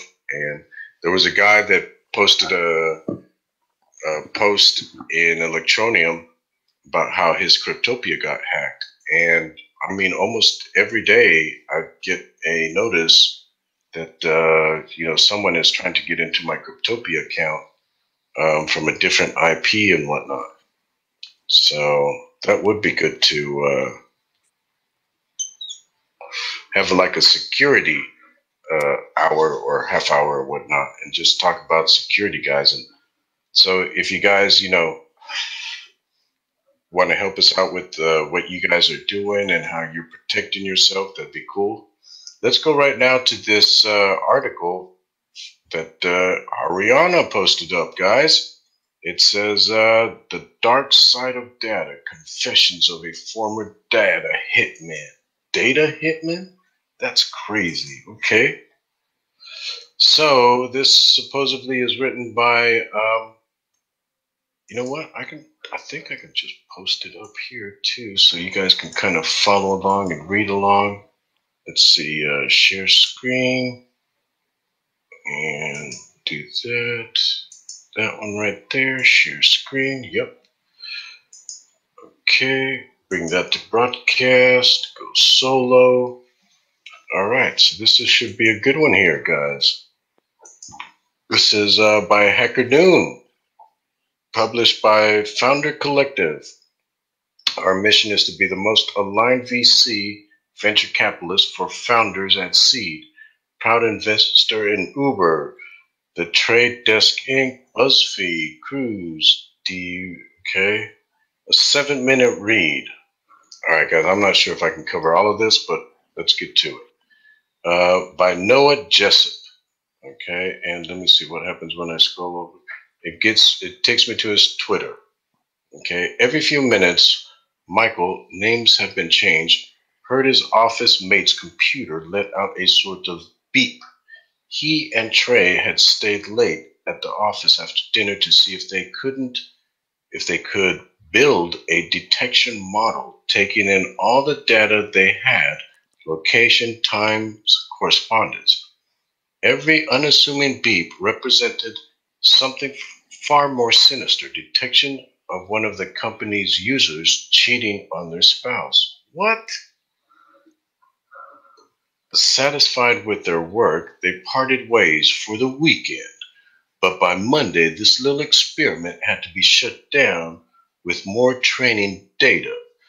The beeps had been more and more frequent until they became so numerous that the beeps had become a constant droning tone. This was more than a decade ago at one of the tech giants. Welcome to the dark side of data. Okay, this is a fucking crazy article. Okay, let's see here. I've held off on writing about this topic for some time. An equal mix of personal discomfort and professional involvement in the space. I spent nearly 2 years in the underworld of data brokers, creators, and the most shrewd operators. In a former life with a lot more parties and yachts than my current humble hustle. Okay, thanks for that info. What has surfaced this month is just the tip of the iceberg of what's already happening with millions of users, including your very own data right now. Earlier this week, a former Facebook employee publicly stated that, quote, a majority of Facebook users, unquote, could have had their data harvested by app developers without their knowledge. Facebook has touched the third rail like no company before. None of the many data vendors had the triumvirate of 1. Swaying a major election. 2. With consumer data they owned and shared. And 3. Generated them profit when third parties purchased media on their platform using said data. What I will say before going further, most of the users for data start out from a good place, but with their great power comes great responsibility, and often the lines get blurred quickly.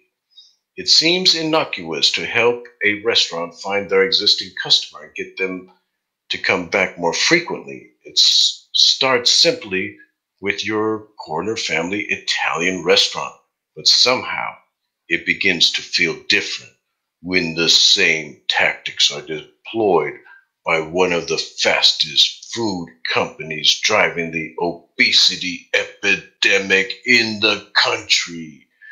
But those who are we to say they shouldn't target people who can scarcely find a filling meal for the same price? Lots of shades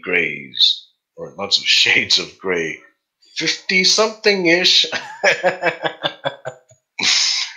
which leaves the door ajar for a simply breathtaking amount of entrepreneurial activity. Spies and data brokers. To get a good view of how the customer data business evolved, it's best to take a look to the very start. Dun and Bradstreet. Today, a $4.5 billion publicly traded company provides commercial data and insights. It didn't start that way. Instead, the founder built a giant ledger chronicling the life, family, and habits of every man in the trade industry. What better way to decide whether to give a man credit but to know where he goes to church and how much he drinks when he is at the bar? The credit bureaus were the NSAs of the 19th century. Interesting. And you know what, Bob? Because titanium is going to require a Dun & Bradstreet registration on all ICOs that will come out of their platform, right? Yep. And Better Business Bureau registration as well. Okay, so eventually decisions of credit became more regulated, but the entrepreneurial activity abounded. One didn't have to know a lot about people to have valuable signals. Early mail order companies and hucksters would share their list of buyers and suckers. Suckers, are you serious? The problem, of course, is that data is zero marginal cost. That's bullshit. You gotta keep the fucking lights on. Right, Bob? You would think so. You would think so. Once I purchased your list of customers for a dubious project, I can easily resell this list to others. A few steps away from the actual customer relationship, data feels very indirect, and people will happily buy, sell, and model away. Early commercial relationships had some safeguards. Rather than sell you my customer list, I would simply rent it, e.g., only allowing one catalog to be sent per quarter this year. Like, big fucking deal, man. Internet marketers, you subscribe to a list that you want to fucking read and whatnot. You know, the ones that you don't, you unsubscribe. Okay, but how do I enforce these contract terms? In the physical world, I can embed honeypots on that list, specific people and addresses that shouldn't receive mail from anyone else. If I get your catalog after our agreement or mail from other vendors, I know you've violated the terms of our agreement. Okay? Ultimately, digital complexity has made these kinds of arrangements so much harder to manage. If you give me your list of customers just for one mailing, there's no way you can prove if I've converted these addresses into email addresses or cookies or Facebook custom audiences and continue to market to these customers well after the term of our arrangement. That's a fucking problem. There's simply too much of a surface area. From the increased surface our area enables the darker side of data to emerge. Sin number one, leakage. Fuck, we don't like anybody leaking, right, Bob? No leaking. No leaking.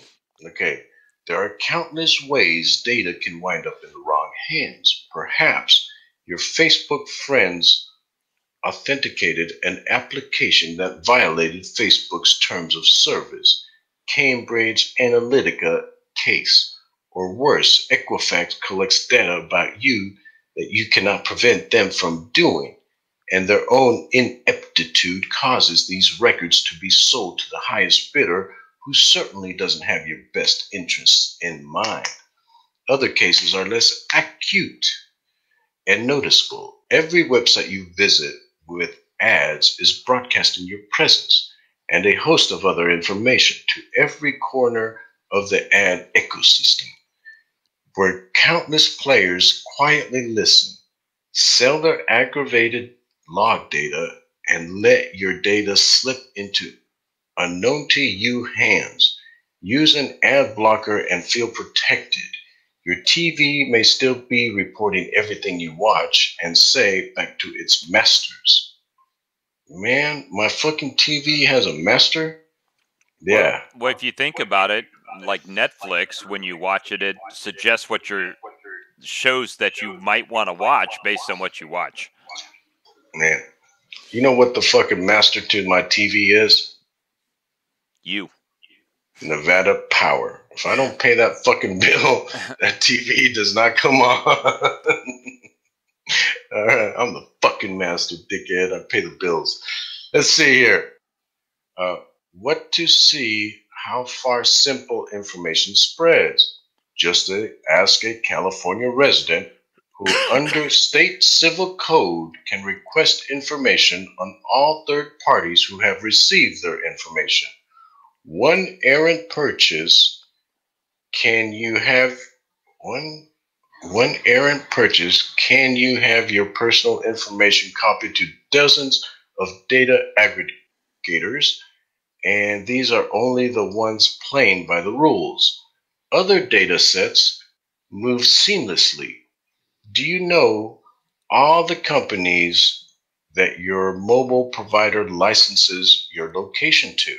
Scattered across dozens of nameless companies, most who probably don't have strong information protection and employee access control like a Google might. It might be anonymized, but not for long. Sin number two. Bob, you want to take over? Yeah, okay. This thing's long, bud. Sin number 2, aggregation and de-anonymizing. We can do all our best to protect our individual information, but all it takes a small bit of data about someone to de-anonymize them of an aggregated data set, which we cannot control. If you have access to just one or two snippets of innocuous information about me, you can quickly connect many splinters of data, trying different IDs together to create a profile. For example, if you look at an anonymized set of browsing data, easily obtainable from your favorite ISP, and knew my zip code, you could easily find me. Who else looked at the civil state code linked above today and my zip code? A state level actor could, of course, find out this and far, far more, but we're not even talking about anyone so well equipped. Where this takes an even more disquieting turn, protected areas. As a simple example, it's not legal to make credit decisions based on race, but it's entirely possible to mix available data sets together to build a model that is certainly correlated with race and only target ads offering credit to those groups. Without auditors pulling apart the internals of a machine learning model, this remains hidden. Worse still, medical data can be used in the mix as well. While one can't share HIPAA protected data, it's not hard to train a model that gives propensity for diabetes or similar for any given piece of personally identifiable information. Often, the offenses aren't so indirect. Facebook itself has been accused of letting landlords discriminate by race in apartment ads. Sin 3, psychographic profiling. Most people don't mind being marketed to. Most people don't mind if marketing is more relevant than not. Where things become troubling is when relevant becomes perverse. When the pitch feels so tailored to an individual's psyche that it's coercive.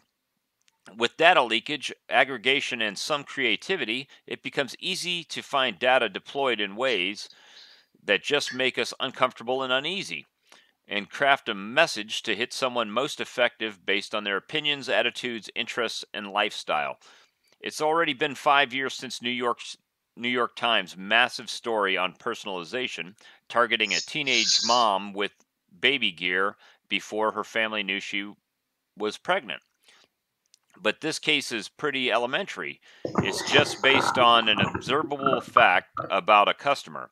What if advertisers knew your innermost psyche and what made you tick? Some sites exist that predict how to best sell an individual purely from data on their public LinkedIn profile. I just got a ding and took me right off of there. Hold on. Beyond our own internal biases, we are social creatures. Companies aggregating and de-anonymizing data will sell mappings of which your friends or celebrities you follow are most likely to change your mind on any given topic. Imagine opening the newspaper and rather than reading an article of your town, you are reading an article specifically tailored to cause you anger. This is a weapon when deployed at scale. Think we've reached peak ad personalization? Wait until you see an ad where you are the protagonist flaunting the product. Okay. Haven't seen the ugly underbelly of this industry, which it is worth noting is full of mostly good actors with the best intentions. I am glad to see our collective consciousness awakening to the questions of how and where personal data is being used and for what purposes. Sunshine is the best disinfectant. Okay. So, responses. Very interesting, good elicitation. But what about confessions from some Russian guy here? All right, so let me stop sharing that. Guys, that was far out there. Okay, or I don't know how far out there it was. I don't stay logged in with the exchanges on my laptop. I don't have any on my phone. Okay, hold on. Bottom line, if a hacker wants to hack you, they will. The only real protection, disconnect from the internet. Get a VPN. That will at least slow them down. Yes, you can. Stay logged in. Motherboard article. The FBI can't find hackers that don't smoke pot. Now that is fucking funny. Okay, Jason. We will get to that one in just a second. Let me try to catch up to the comments here. Especially not anal leakage, right? So we're down to 11 viewers, guys, on Facebook. We need to get a share out, some emojis or something to get us back in the algorithm there. Yeah, because they've been punishing us. We've noticed that that ever since they don't allow advertising, our reach isn't going very far anymore. Let me use the restroom real quick, Bob, and I'll be right back. All right, so we'll go. I'm gonna go to the video again while Pierre trips and breaks his neck in his living room. This is primarily for the YouTube audience.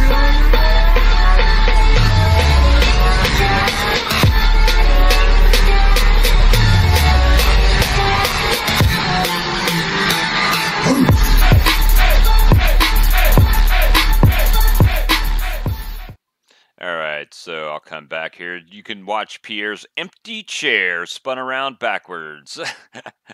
So, guys, yeah, we're just doing our thing, what we do every day, and we appreciate every one of you. So, if you're watching on YouTube or VK or one of these other streaming sources that we're streaming to, we'd appreciate if you like or share or subscribe if you're watching on a channel like Dr. Reefers or my YouTube channel. And, just smash that like button, subscribe, hit the little bell to get notifications. We do this show pretty much every night. Once in a while, we'll take a night off, but for the most part, we do this every night. And so she probably finally got to see the car video if she flipped back and forth. Oh, nice. We're going to get it where we are... I think the only problem with this thing, with this restream, is that every night you have to switch the Facebook code to go live over there. Really? I think so. Every time you go live, you got to have a new code. Pretty sure. So right now we are on Twitch, YouTube events, YouTube on Dr. Reefer, YouTube on me, VK, and Periscope. Do we still got that one buddy on VK? We got one person on VK watching, or it shows one watching. If you're on VK, drop a comment, say hello, because we want to know who in Russia is watching us currently. Right. I didn't get to all the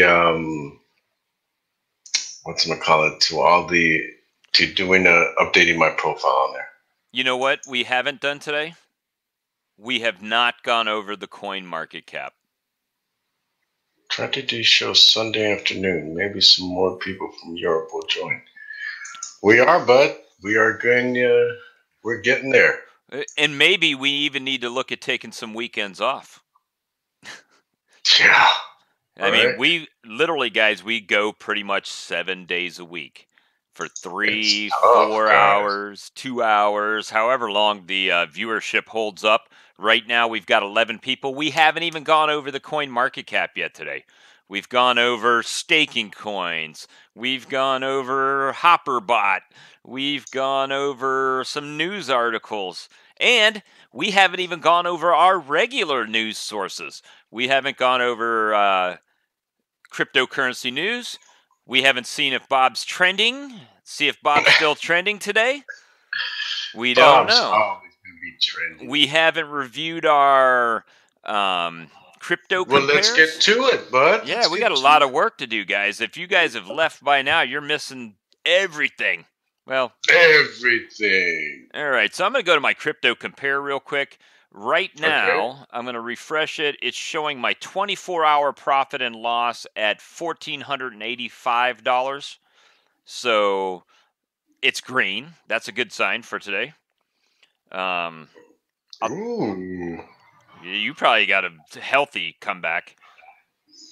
I got a little bit. I'm up 60,000 in the last, actually 59,000 in the last 24 hours. That's So, pretty good. And Man. it says, I am now a millionaire. Back to $1 million. Back to 1.03 million. All right, so I'm going to check out the market cap real quick. We got the market cap at $340 billion. Bitcoin dominance at Nice. Hey, Bob, because you know what? I haven't refreshed mine, and mine is saying 332 billion. So up 8 billion. Hi.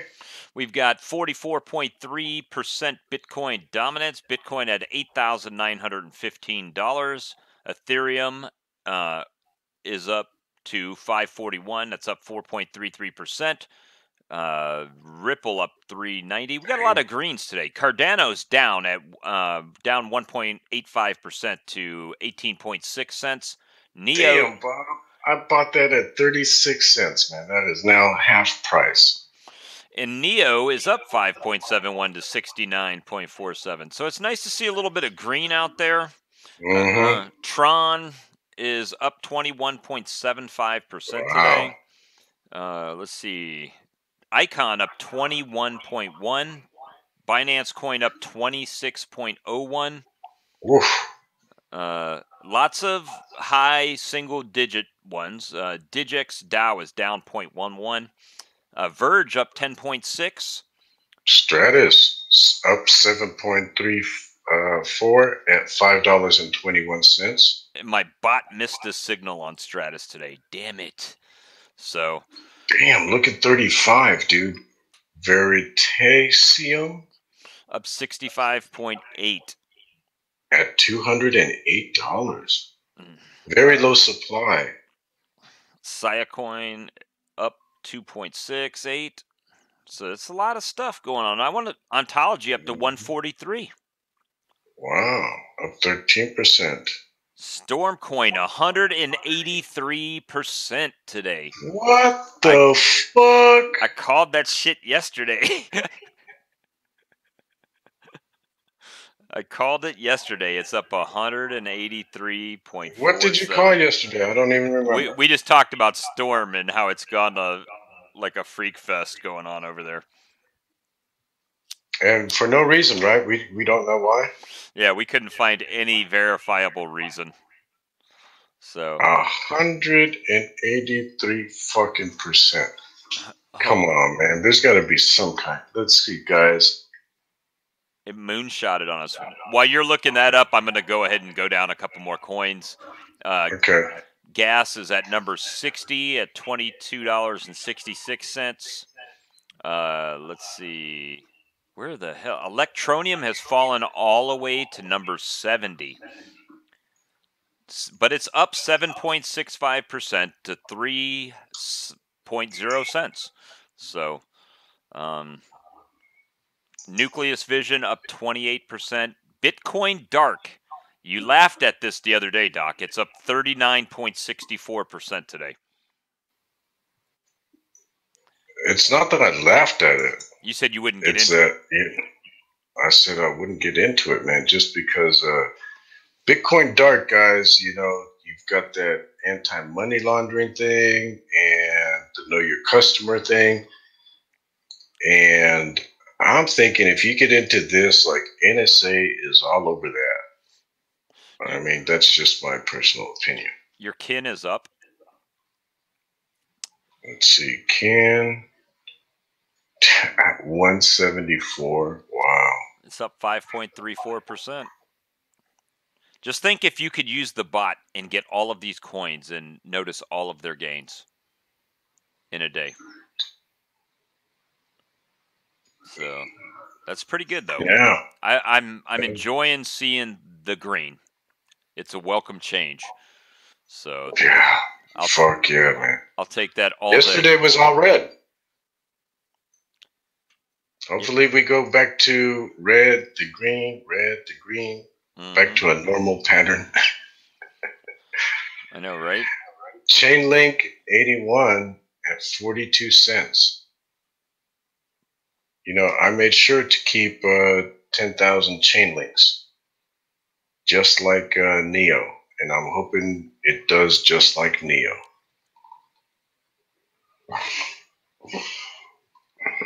Okay, so I opened up Storm, and then I went to, let's go to the last. Why is Storm up? Right side in mute token balance show. How do store token holders take part in this airdrop? Also look at the news here. Okay, let's see what is the news here.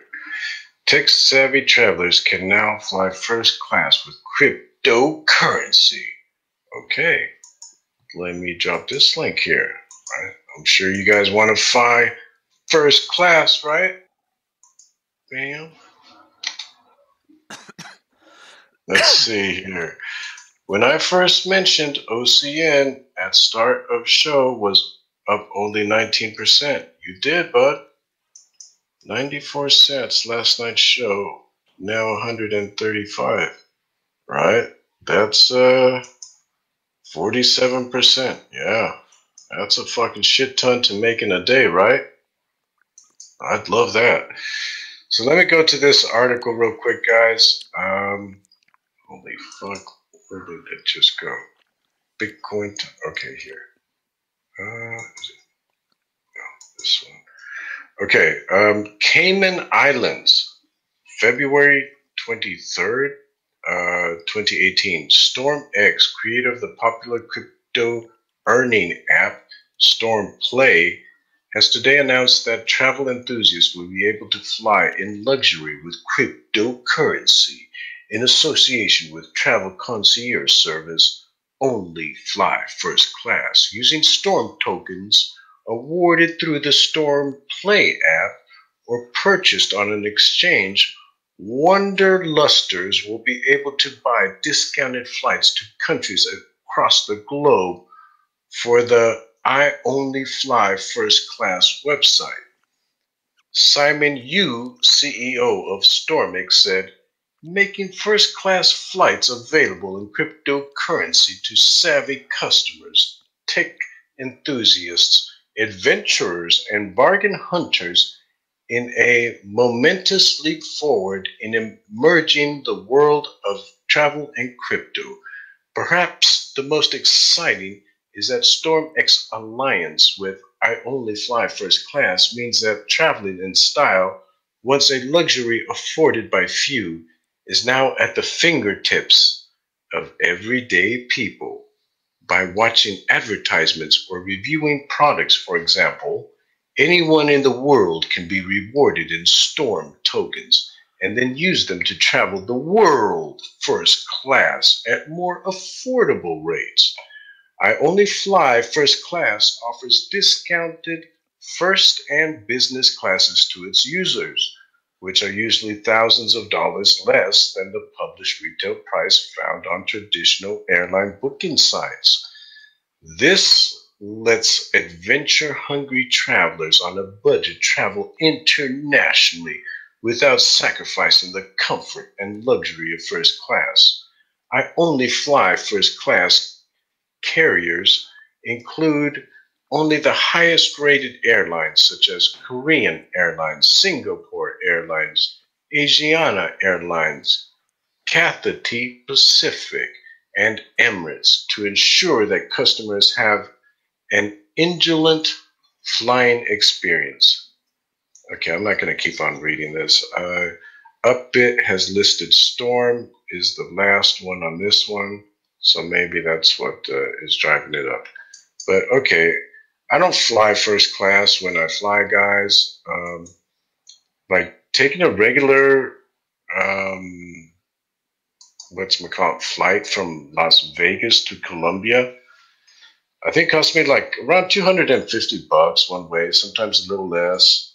So, you know, even if I gotta be a little uncomfortable for a few hours, fuck it, man. For $250, that's what I say to that. Okay. What's the code for Medellin or where you fly into? I think it's MED or ME. MED.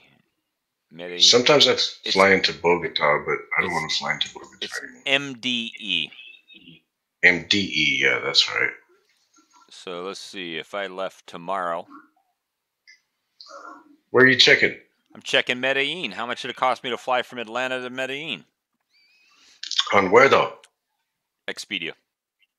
Expedia. Well, I've got a travel agent account with Expedia, so. Let's see, Las Vegas to MDE. Cost me a damn $1,000 a person. Really? Yep. And I mean, that's leaving like tomorrow. So let's see. I'm seeing. What the fuck? What? April 14th through the 28th. Okay, you know what? Let's try Orbitz. When are you going? I don't know, man. I got to get the money for the IRS. And then after that, I'm fine to go here. Okay, one adult. Search. Now, if I fly on the 28th, which is Wednesday, and come back on the 11th, oh shit, that's a month. Never mind. Hold on. That's, yeah, no, I only want it, that would be a week, not a month. I don't want to go a month.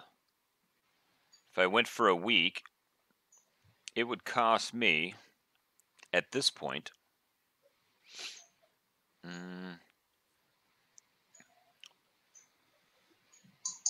$714. Okay, let's see. What do I got here on select your departure to Medellin. If you left tomorrow? The 28th. 4 days. 28th? Wednesday. I've got on Orbitz.com, and on the 25th, if I left at 8:05 from Las Vegas to I-8. It is further from Atlanta than it is from Las Vegas. So. Not really, dude, because every time that I fly, I've had to fly into Florida, and then from Florida we go to Colombia. Yeah, this too. This goes to Fort Lauderdale, and then from Fort Lauderdale to Medellin. Okay, let's see here. On Orbitz, dude, I'm showing 3 left on the 25th Sunday, 570 or 539. Okay, so what happens if we go Monday? I think Monday or Tuesdays are the cheapest. Let's see here. I think Wednesday, middle of the week flyers, because all your business travelers that fly, they fly from like Monday and then fly back home on Friday. I can Monday with JetBlue. Same thing for on Monday. I see the actually no, dude. 780 for me on the 25th date. On Monday, leaving Las Vegas. Which Monday's the 26th, right? Not the 25th. Yeah, at 1:45, dude. $377. Okay, so let's see, and that's on United. But there's a two other stops in the way. So let's see, 27th. I'm showing 760 with JetBlue from Atlanta, which for me is 2.5 hour drive. Oof. I could almost drive to Orlando or Fort Lauderdale and then fly would be probably cheaper sometimes. Let me see. FLL. So I've got United on the 27th, 3:55 p.m. Arrives at 7:49 a.m. man. But $377. I could fly from Fort Lauderdale. It's $277 round trip. $277 round trip? Yep. This is one way. Yeah, this is round trip. If I drove, I would have to drive to Fort Lauderdale, but my brother lives in West Palm Beach, so I could like park my car at his house and have him drop me off at the airport. But on Wednesday, 8-hour drive down there. 28th, this thing goes up to $470 or $442. Yeah, it's all. So Monday and Tuesday were the cheapest for next week.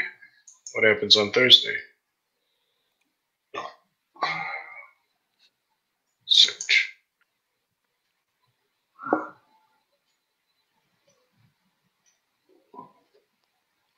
Spirit 146 one way on Sunday. Wow. Where's that out of though?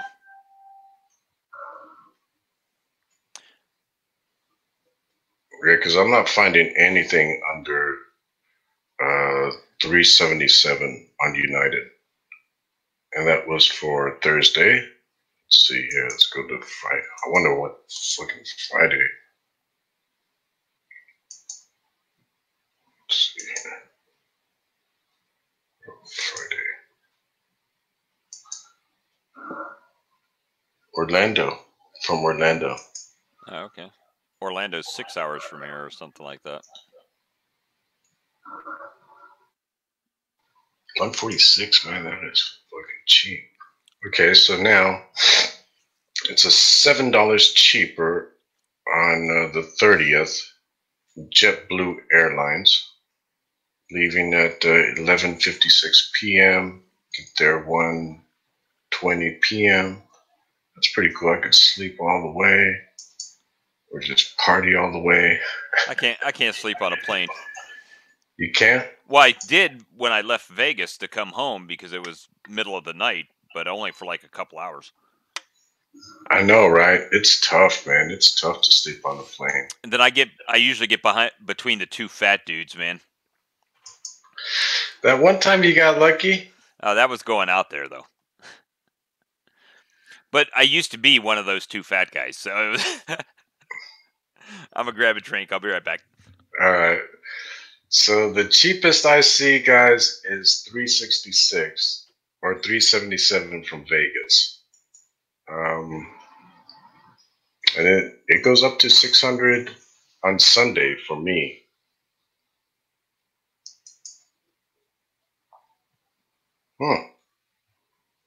Chick Frontier, they're cheap. So I've got to cash out my money for the taxes. It's the 23rd right now.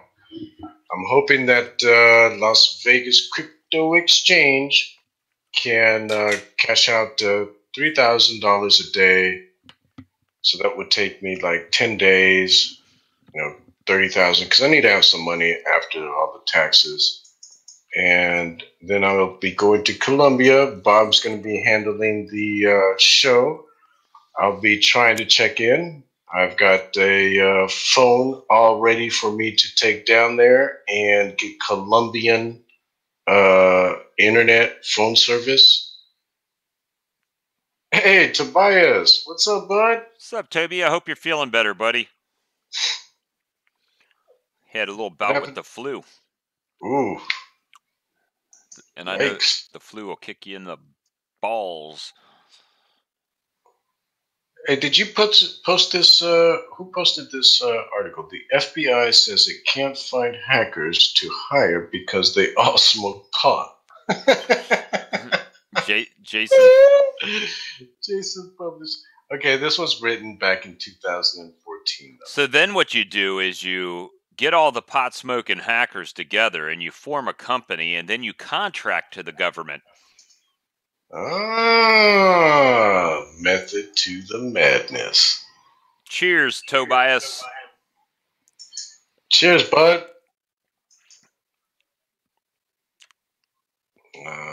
Still flu killing me. Yikes. Yeah, I know I had it for a couple weeks. I was dragging. Matter of fact, we didn't do a couple shows that week because I was feeling like shit. Yeah, and you even have an ear infection or something, right, Bob? Yeah, I think I'm fighting a middle ear infection and a little bit of a sinus cold this time of the year because the friggin' yellow fog of pollen that hits Georgia. Yeah, Tobias is off the monster wagon, probably because he doesn't feel good. As soon as he feels better and he's like at the convenience store and he's like, man, that monster could be really delicious right now. Then Man, he's gonna be, or when he gives me his address and a case of monsters shows up in his porch step there, and they're staring him in his little eyeballs, and he's like, yeah, they don't have that flavor here, man. I can't find it anywhere. right? This one is a tough fucker to find, man. Even for me here in Vegas, I have to go searching sometimes 3, 4, 5 supermarkets to find it, and sometimes I don't even find it. Monique, what's up, bud? Bam. Hey, Felicia, how long we been on, girl? Because it's like 12:18. We started early tonight, early, like 9:30 ish my time. So we've been probably 2 hours 45 minutes. Okay, you know what? I'm gonna drop this link in here, guys. You guys are looking for a cool T-shirt. Check this out. You dropping my Gear Bubble link? I need to. Not yet, but I'll let you drop that. You know what? And then let me. You never did give me your the code for that. The code for that? For the Rachel's thing. You were gonna give me the code. The code. You said you had a code to her low-hanging fruit or whatever. Low-hanging. I think they were gonna. Yeah. I've got the original one. Okay, we've got an hour and 19 minutes. Okay, cool. Morning, 9.4 over here. 9:40 a.m. It's 9:20 p.m. over here. Gee, and man, I forgot to fucking write down what time we started again. I don't know why that's so hard for me to remember. But guys, on the screen there is, and you know what? Let me show the shirt because, you know, I'm a supermodel. I went to, even today, to go see Demetrius, right? And they, like, I was sitting down and the other guys were, there were 2, 3 other, his brother, partner, and I don't know what the other guy, but they were there and, you're Dr. Reefer? I'm like, yeah, dude. Oh, and I didn't tell you guys this, or you, Bob. I didn't even tell you this. So Demetrius, he was in the dispensary game back when I was in the dispensary game. And guess what his business name was? What? Nurse Reefer? And so I just wanted to show you guys, this is my t-shirt. You'll notice that the R is like the Sopranos. Then we got the girls from the 18-wheelers, you know, and this time they're holding AR 15s. And it says world fucking famous. And it's got the little pot leaf on there, you know, because I am world fucking famous. And when I was talking to him, he's like, hey, this is the famous Dr. Reefer. And I was like, yeah, look, dude, look at my shirt. I'm actually world fucking famous. Hey, drop our gear. I put my Gear Bubble link in there. If you could drop both of those on YouTube. All right, let me. Yeah, Tobias, I did see that. Did you design that? Copy. Where's the old YouTube? What did Tobias design? Did you see the picture of Mike and Rich at Titanium office today? No, I didn't, man. I was out running around doing errands.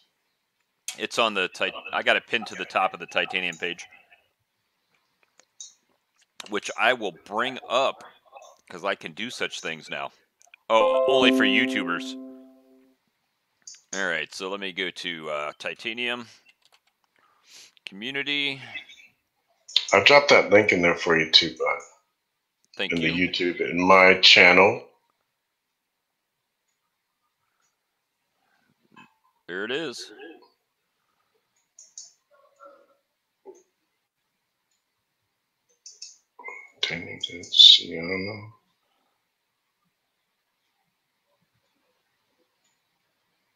So that's that. I'll put it back over here where it belongs. My hopper's having a hard time selling NXT right now. Is it? Yeah, it's holding. It's putting sell orders in, but it's not selling. No, Daniel did it. Okay. Okay, so let's see here. Connect, no. See. Is it there? No. Nope. Right here. Okay. The spirit thing. Okay. Oh, you know what I was gonna do? Yeah. Because now that I've got fiat, bud, I don't have to worry about fiat anymore. So let me see here. Till you pay the tax man. Well, and you know what? Zia actually told me that I could apply for payments and not get dinged on the payments. What do you mean apply for payments? Like only paid like $2,000 a month on my tax bill. On my tax bill. Oh, okay, yeah. You can, but then what happens is if you got payments and then you underpay, then you have to pay a lump sum.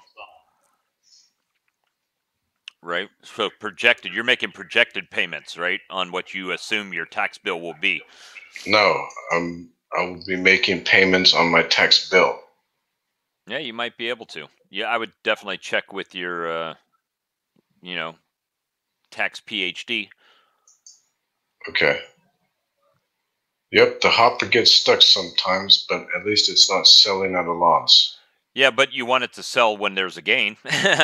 Yeah, actually have made a little bit. Not a lot. I don't have big purchases. I got 5 open positions right now.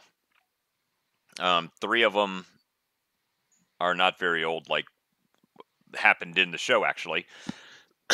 So it's waiting on the market to respond before it'll sell. But hey, Bob. Yeah. Who did the back of the Minor Bob shirt? The back of the Minor Bob shirt? Where it says Minor Bob Edition, and the E looks kind of like an L or an F that's all fucked up. Jason did the whole thing. It's the Minor Bob Edition was the one logo. All I did was copy or cut the picture and then put half of it on the front and half of it on the back. I like the front, man. I don't like the back. Just Minor Bob Edition, like. Well, and as far as I know, the speaking of the When Lambo Edition is still available, as far as I know. All right, so let me do this. I'm doing this just so you can see, bud, that I'm a trooper. I support you. Check out with card. Check out with PayPal. You're buying a Minor Bob shirt? What? Yeah, you've only got it in white. The all over print that's all that was available through Gear Bubble for the all over print. Okay. Because I thought for sure a hot pink Minor Bob shirt with the skull on it, some women would really like it, but ooh, I bet you they would. But it wasn't available.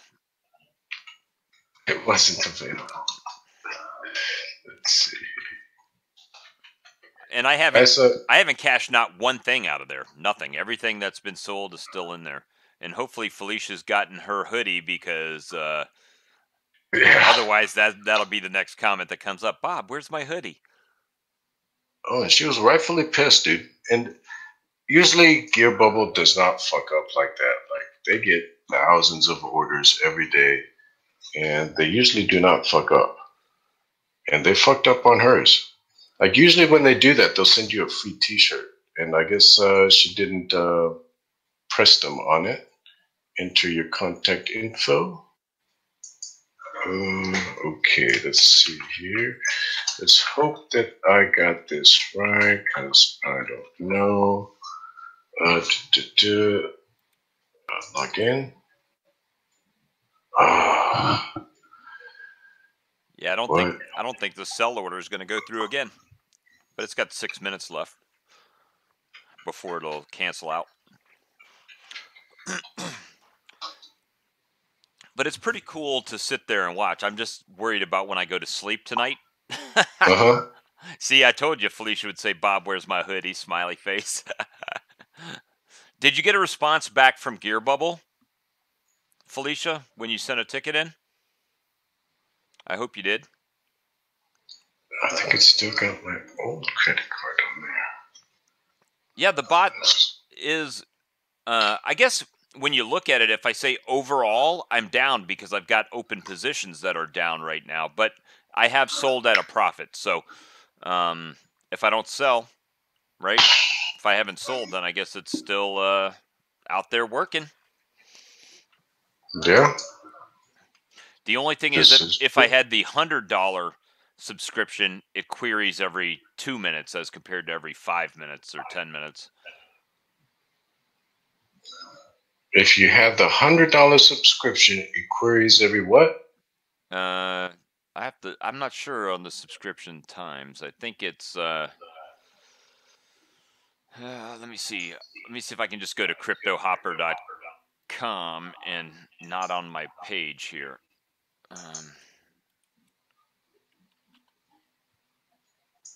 Crypto Hopper search.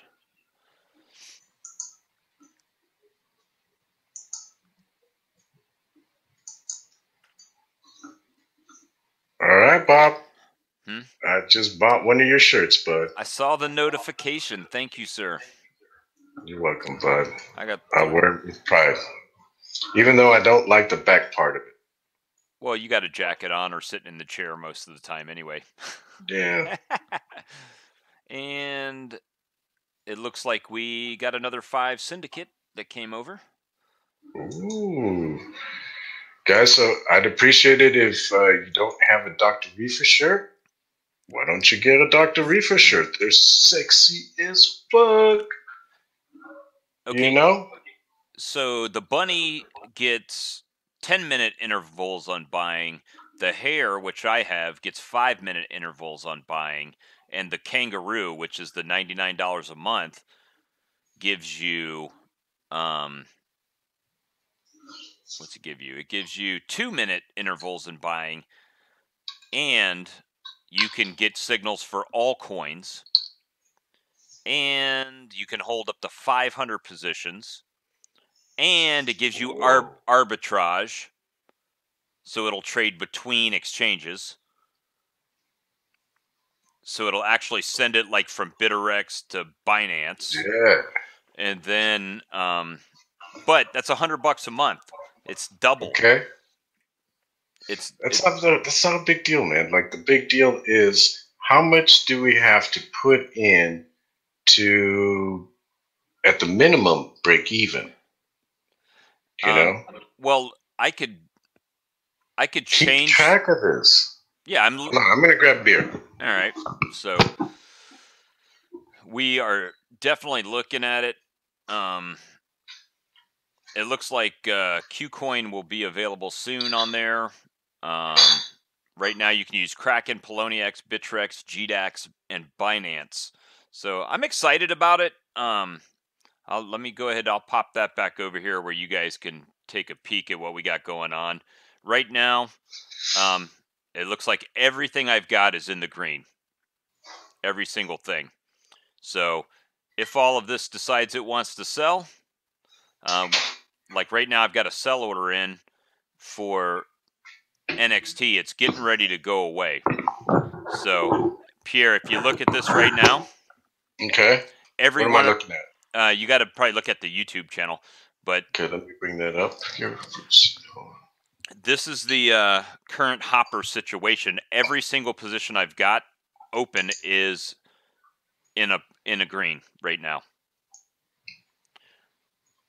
You see that? Yeah.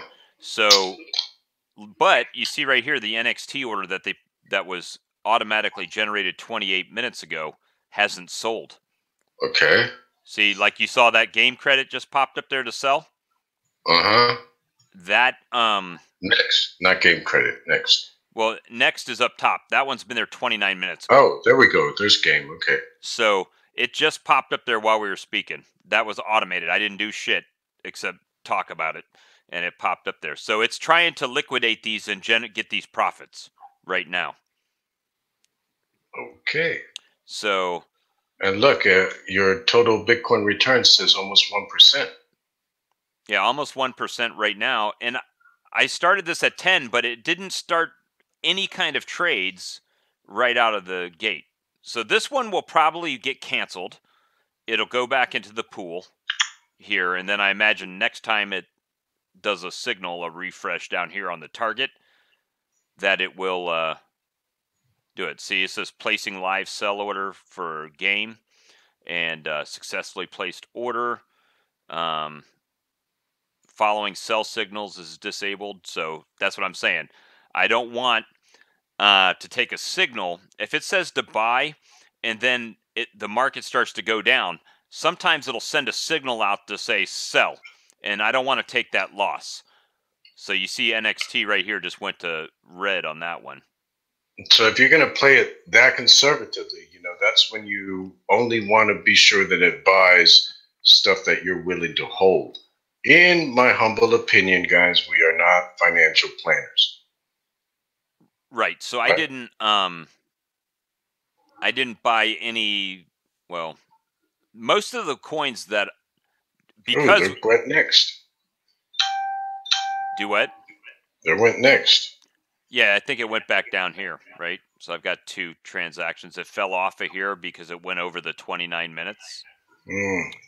So now I don't know if it'll try to liquidate it next time. This little, see, it's searching for targets right here. This little circle. With those, okay. It takes a little while for me to see. Oh, the YouTube. Okay, yep. I see the circle. Okay. All right. So it said no target found. But what it does, when that refreshes, it goes through all of my coins to check these signals to see if it's got 3 of the, like Bollinger Bands or 3 of these criteria met. If it does have 3 of these criteria met, it'll buy or sell depending on how your position is. So that's pretty cool. But you see where NXT actually has gone down since that last sell order. But all of these are in the plus, And who are you getting these trading signals from? All right, so they have groups that have subscriptions, like CoinPulse is free. This mining hamster is supposedly a really good one. That's why I subscribed to it. $6 a month for that. But it tells you right here, they'll send these signals out on what to buy. Okay. So this automatically goes to the Hopper bot that tells it, hey, buy Factum. Right. So. Highest, lowest. So basically when it gets like 2%, it'll try to sell and all that. So right now it looks like we're holding NXT because you see game credits just went up here to try to sell 4 minutes ago. That's when we were looking at it and it popped up there. But it's still changing. The market's still changing. Like you see all these are now over 1%. So if I can get it to where it's doing a bunch of them, then and they're actually selling, that's the thing, right? If it just tries to sell and it doesn't sell, well, that's no good.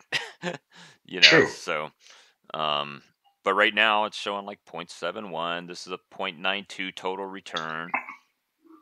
So we got to put more money in that fucker. Well, I mean, I can loosen up the settings. Right now, like I said, I've got it set pretty tight because I don't want to sell at loss at all. Only sell on, only win the game. I'm not trying to lose the game. So I'm willing to flex a little bit and hold until it goes up. but I'm not trying to hold it for a long time either, right? So, the thing is that you do have to have a stop, well, a this, sell. yeah, if you got, like I said, we only got a limited amount in it, so I didn't want to, I didn't want to end up holding bags, but at the same time, I didn't want to make huge trades because, yeah, if you get 1% of a huge trade, you've made more money. I would rather have a bunch of small profits than a couple big ones. Now, I guess it really doesn't matter at this point, but I just wanted to keep playing around with it so we could see how it works and what happens with it. And says buy OCN. Let me see if I can even pick OCN as a coin. What's the OCN is what? Tell me what it is. OCN, I think, is Odyssey. Let me come over. OCN. OCN. Yep, Odyssey coin. I don't even know if that's one that's available trading pair on here, but let me see.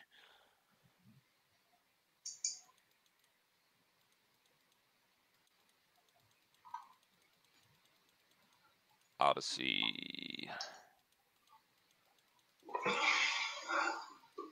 Bitbean. I wouldn't buy that even if it wasn't on a bot. You know what I mean? So. The big thing, Bob, is that if you can measure the unit of risk for every 3 to 4 units, actually, it should be 4 units of reward for every unit of risk. That's what I'm really interested to see. Because statistically, if you can do that, you will be making, 2 or 3 percentage. Like, they've got a Go on here. I don't have that in the list. ADA. You like ADA, don't you? You hold ADA. I bought it. Yeah, I bought ADA. Shit, I'll add that on here. Possibly. ADA, OMG. I mean, I can have plenty more. Bitcoin Cash. You know what? Let me come over here. Loop Ring, that's been doing good lately. I don't know. Mm-hmm. Let me put Loop Ring, Tron, put Tron on there. Salt, District OX. I don't know about Salt. Go. Put that on there. Storage. Like I said, I don't care what coin it is. QDM, yeah, exactly. Yeah. It's not that you care, but like if you had to hold, you want to hold the ones that you're comfortable holding. Right, that you can get out of. In my humble opinion. If you want to. Well, even if you don't want to get out of them. Even if you don't, Gnosis. Zen Cash. So I wouldn't put Synosis personally, but whatever. Ubic, Z Classic, Neo. I had Neo on there, but it was saying it wasn't available on Bittrex at the moment. But I'll put it back on there. Z Classic, you like that or don't? Z Classic, yeah. Z Coin. You know Z Coin? Z Coin 2. You know that coin? I don't know that coin, but I've seen it fucking jump up a lot of percentages. Alright, so I'll put it on there. Augur. I wouldn't put Augur. Sequence, Varium, eBoost, Steam dollars, library credits, Waves, Steam, Vcash, Pivx, Verge. Put Verge on there because I've talked about them a lot. Library credits. I own library credits. Library credits. Now the thing is, it's not going to buy. There's lumens, XLM. You got lumen too, right? Yeah, I own lumens. Expanse, Synergy. Just didn't want a bunch of bags. But if it's trading and Burst coin, I didn't pick Burst. You'll be happy. See there? Even though Why didn't you? it does go up and down. We'll put that on there. Fuck it. Cannabis coin, pink coin, via stealth. Now, see, some of this is like, why? Europe coin, energy, Grossel, Einsteinium, red coin, feather coin, pure coin, Doge. I'm not picking Doge. I don't give a fuck. Not happening. All right, so we'll save that. I didn't have OCN on there as a opportunity. So still, well, did it sell? It's saying less than a minute ago it put an order on there. So look, total BTC return 1.07% right now. So we're over 1%. So Rick says also to buy OCN with that bot news. Yeah, but OCN's not one of the trading pairs. Okay. So that's kind of okay. All right. Game for profit at 1.5%. And so you're writing this down, right? You started date range from the 23rd? Well, yeah, and it says start balance. So this is the initial balance that it started with, 0.06 BTC. And right now we're at 0.061 BTC. 0.6 what? 0.616. Yep. Hold on. I started at 0.06150579, which stays in here unless I change it. And it looks like we're up, I don't know, it's saying 0.08% right now. So almost 1%. Right? No, 0.08. Yeah. Well, it's saying 1.07%. This is interesting, Bob. Very interesting, actually. And I'm glad that you're taking on the analytical details of doing this because, but if, this thing really does do its job, like I'll put in enough money to at least pay our monthly bills. And that way we don't have to worry about jack shit, ever. And let me see. I had the... And not only that, it's cool, dude, because we can report it on the show. Yeah, I like it. It's interesting to me because really I'm not doing anything, right? I just pick the pairs and kind of set it up. Mm-hmm.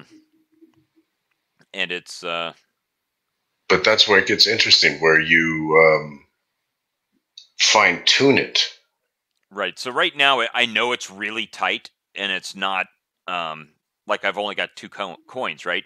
But it's only targeting off of the buy and sell either from the signals that are given to me or the Bollinger Band and the stats, the charts that it scans. Otherwise, who knows? I could have a whole shit ton of different transactions happening, but I don't want losing transactions. I want winning transactions. So right now I've kind of got it tight and trying to build up the little nest egg or whatever you want to call it, All right. Well, having said that, I was going to show you this, bud. Okay, let me copy this.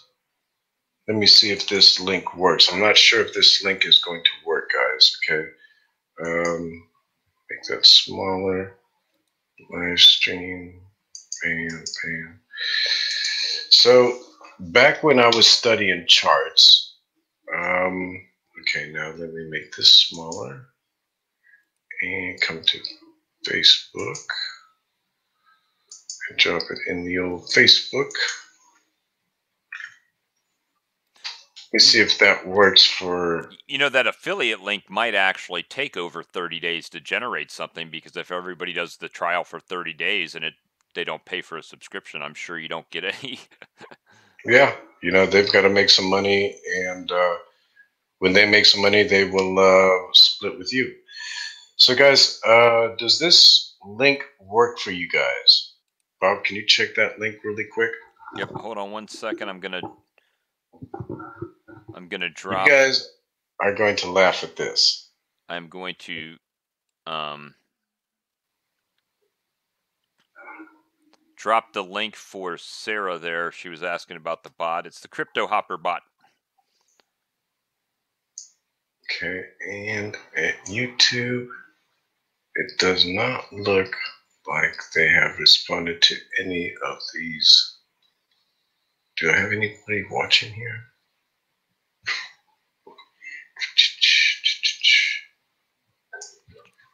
That's a YouTube video? No. Trading View. Trading View, yeah, but so, when I was learning how to do trades, and I was learning from Tai Zen. I see your Factum BTC top mentioned symbols. Okay, so let me go to share my desktop, and then Chrome tab, and let me go here, and I will show you guys. So, okay, let me come back to the show, because, yep, I got to bring it up to the broadcast, and then I got to go solo. Let me hide this. So, guys, I put the referral here, or not referral, but the my trading view. So I did a profile there, and I published the charts of what I thought was going to happen. And so this was the last one, 15-minute chart, published August 21st of 2016. So let's check this one out. Okay, and so this was Monero, and so I did, from here to here, 3 of the high points, right? And I thought, okay, and I did 1, 2, 3, 4, 5. You can see that it jumped here. I'm not sure when exactly, but okay, so I put 1 unit of risk right here. So I was thinking, okay, if it, here you can see my mouse, and it was, going in through here, and I was like, okay, if it goes from here, and then if it hits into this little red spot, then I'm willing to buy, or do I buy? Yeah, I buy here. Where exactly? This one is fucking confusing, right? Because I think I buy here. If it's in the channel and in the red, I go ahead and buy. My stop loss is the bottom of the red. And I'm expecting it to come up anywhere in this area. These are, 1 unit of reward, 2 units of reward, 3 units, and 4 units of reward. And if it goes beyond this, then I sell it, right? And look what happened before that. It just fucking skyrocketed. Now, it has this little load new bars. So let's load new bars and see what happens here. Okay, nothing fucking happened. Right? Like, that was such a letdown. Where, how, okay, maybe because the price just fucking shot. Okay, so it's not going to load new bars. Okay, maybe if I change the date, click on the date. What about this thing? Nothing here. Okay, okay, so it does not seem to be, this was like when I first got into it, and I was wanting to read charts and know how to read charts, and taking the risk of reward for the risk of gain. And as long as you can do 1 risk of loss, which is the red one, which is like 20%, versus risk of reward, which is 80%, and you put the stop loss, you will profit over the long run. And I wanted to see exactly how much, and so I left this here, update idea, Oh my goodness, it doesn't update itself though. So You can do that on the okay. bot too. I can update ideas. Really? Okay, so that didn't do anything for me. Let's go to, here's another one that I published. Or which one? Okay, so this one was the first one, guys. August 20th of 2016. Let me see what this looks like. This was Ethereum to Bitcoin, and this was going on a downward trajectory. Here we were, it had broken below the channel lines, and I'm using the very tip there, 1, 2, 3. I got 3. It fucking dropped here, shot back up, and was playing around. And I thought, okay, if it comes back down to here, I will buy it, and hopefully it goes back up in this area. And it says here, 5-minute chart is price drops to, if the price drops to green line, I'm buying. My stop loss is red line. My intentions are to sell at 0.0. If this trade sets up, what do you guys think? And so you guys can ask for comments too. Did anyone comment? And hey, Dr. Reefer, as prices making lower lows and lower highs, downtrend from my point of view, sell at resistance. In your case, the green zone and trail your stop down, let your winners run. I'm just learning how to do that. I trade at Polonix and would usually just keep my stop loss the same, but for now, I'm learning to adjust it to take profit if it comes back down. You can let your winner run by moving your stop loss to blah, blah, blah. Okay. It's easier to trade the bigger, e.g. 4 hours, daily time frames. Go with the trend. Start with learning the Dow theory. So that was on that one, and let's see if it updates here. And it didn't do shit there. Okay. Why does it not want to update at all? Felicia, how much time we got? I don't understand this, bud. It would usually update. Is the site still functional? Yeah, I'm sure it is. This is a very popular website. Let's see here. Update idea. Well, how can you just update it yourself, buddy? Nothing there. How about here? Alert. Crossing condition, value, only runs every time. Expiration date. Oh, there was an expiration? Okay. Show pop-up, play sound. Okay. Oh, man, I'm going to get an email if I do that. Can't keep up with all the bullshit right now. So I'm not sure how to update this, guys. This was when I was just barely learning. Look, Factum 5-minute chart. Bob, what do you have the hopper set to? Do you have it set to 5-minute or to 4 hours, or Let me see here. Multiple TA, percentage profit 1.5. That's why it's selling. It's targeting 1.5% profit per trade. Okay. Let me see. Nobody posted chart from noob. That was pretty funny even back in those days. Let's see. Okay, so it didn't fucking update, man. This blows. And see, I was long on Factum here, guys. I had got it, I don't know where I bought it, but I was just going within the charts, and then it just dipped and dipped and dipped and kept on dipping. Okay, Factum, what's this thing say? Hide, show. It doesn't fucking do anything. No way to fucking update it, right? Nothing here. I can't click on that. What about here?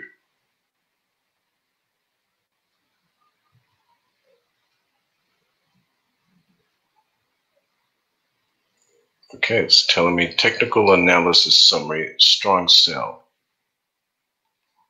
Interactive chart, 1 year. Click on that. I don't know if it's going to show that though, because I've only got it on tab. Okay, but does it show where I had done my research?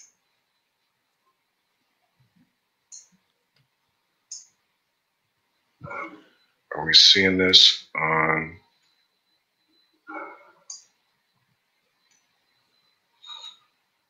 No, I don't see any of my stuff on there. And I don't even see it showing on. Okay, so did it stop because I shut that, or I went to a new? No, it's still there. Okay, max technicals, interactive charts, show more. Guys, if you guys want to, you guys can check this out. And I don't know if you could get signals from here though, Bob. This would be interesting. I don't know. What I'm seeing, they got setup signals in here. I would have to look into it because I think there's a way to trigger it from outside sources as well. I just get Imran on it. Imran knows all the technical signals. I've seen some of his charts and stuff that he puts out there. Yeah, this is true.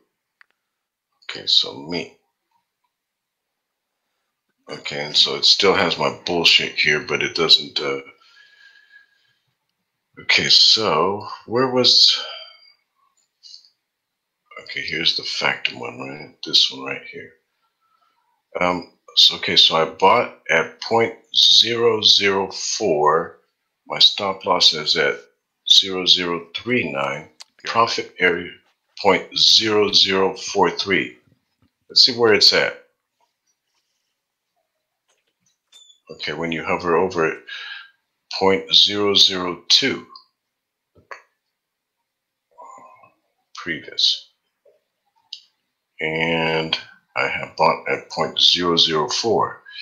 So because the price of Bitcoin has gone down so much, you can see, man, when did I fucking, what if I click on this, the interactive chart? Okay, let's see if it shows the interactive chart.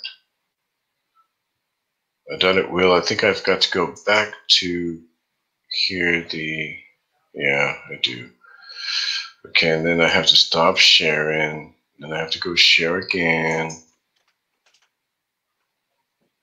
And then we'll just go to, okay, this one here. Let's see if this one does anything, guys. Your order screen. And I'll go solo again really quick. It's going to take, oh, I did the wrong fucking one. Jesus. And when I click on interactive, okay, I'm going to have to just stop again. We'll go share, and I'll just share this whole screen over here. Not add picture, god damn it. Felicia said Rick always give them 5 minutes to say goodnight. Right, because we want to thank all our buddies. Okay, so solo. Okay, so I went to here, I pressed on interactive chart, which took me to here. And you will see where Factum is. Look at that drop in there. Oh, dude, look at this fucking thing. Okay, maybe I need to, I think if I do here, no? Okay, how about all? Oh my fucking goodness. Oh, no, okay, let's see, year to date, 1 year, 5 years. Okay, so we know that I was looking at Factum back in August 21st, 2016. Let's see where that is here. That's 10. August 22nd. So right around here, Bob. Okay, and then it came down right around here. And I guess I bought in. Actually, but that's September. Yeah, I think September. When did I leave to Colombia? I left to Colombia October 4th, I think. Let's see here. October. So I was able to sell one of my game holdings for 2% profit. Ooh. And then my XDN that I sold earlier was at 1.06 profit. So Look, I don't know what the hell happened here, Bob. And I'm looking at the Factum now. On 10/3 of 2016, when I left for Colombia, I was up 2 Bitcoins, man. And then, okay, because I'm at the 5-day, but what about the... Okay, so let me go back here. So where is it? I think... Okay. 14, nope. Thinking this one. 9, 16. Yeah, drop down. And even right here, man, I was up 2 fucking Bitcoins. And I was like, nah, this thing's got a chance to go. And it just dropped. Here's 10, 24, where it just fucking, this one killed me here. This one probably killed me some more. I came back from Colombia somewhere around here. Yeah, right around here is when it stumped me out. Okay. And if I would just kept on replenishing it and whatnot, it would have come back, then come back down, and then bam, look at all of this. I would have had probably like 100 fucking, but how long would I have had? Almost a year, you know. So the market comes down and up and down and up, guys. The lesson I learned in this, I got so disgusted that I lost out on that one because I thought, I was one of the world's best traders and I could, figure it out. And guess what, guys? I could not figure it out. I lost my ass off. I was so disgusted that I went ahead and started to just focus on my internet marketing business. And thankfully, because I didn't look at it for a good 7 to 8 months. And when I did, it was only because the guy that originally got me into Bitcoin said, hey, Bitcoin is at its all-time high of 3,000. I was like, oh, really? Well, let me check that out. And sure, I had, I'm back. Love the new picture for the ETN group. yeah, Really? Jason changed it. It looks like the Matrix. Ooh, let me see that. The Matrix. Ooh. Hey, Jason, I would make that bigger, bud. Make the WW to the .com. Just make it as big, and uCrypto we trust. I like that. Come join our ETN mining pool. I wonder if we could link or put Bob's YouTube channel there. Where? Right on that header right there, man. I don't know if you can link it in a picture like that, can you? I don't know. That's beyond me. Let me see if I could just copy it. No, I can't. I can't right click and whatnot. I don't think you can put a hyperlink in the photo. Oh, but you know what? When they click on the photo, we can put it there. So I'm going to put uCrypto.com. Bam. And we'll give that a like too. And a like there. I liked my own fucking comment. Or no, I didn't. That's usually, you don't usually do that. Right? That's not proper etiquette. Okay.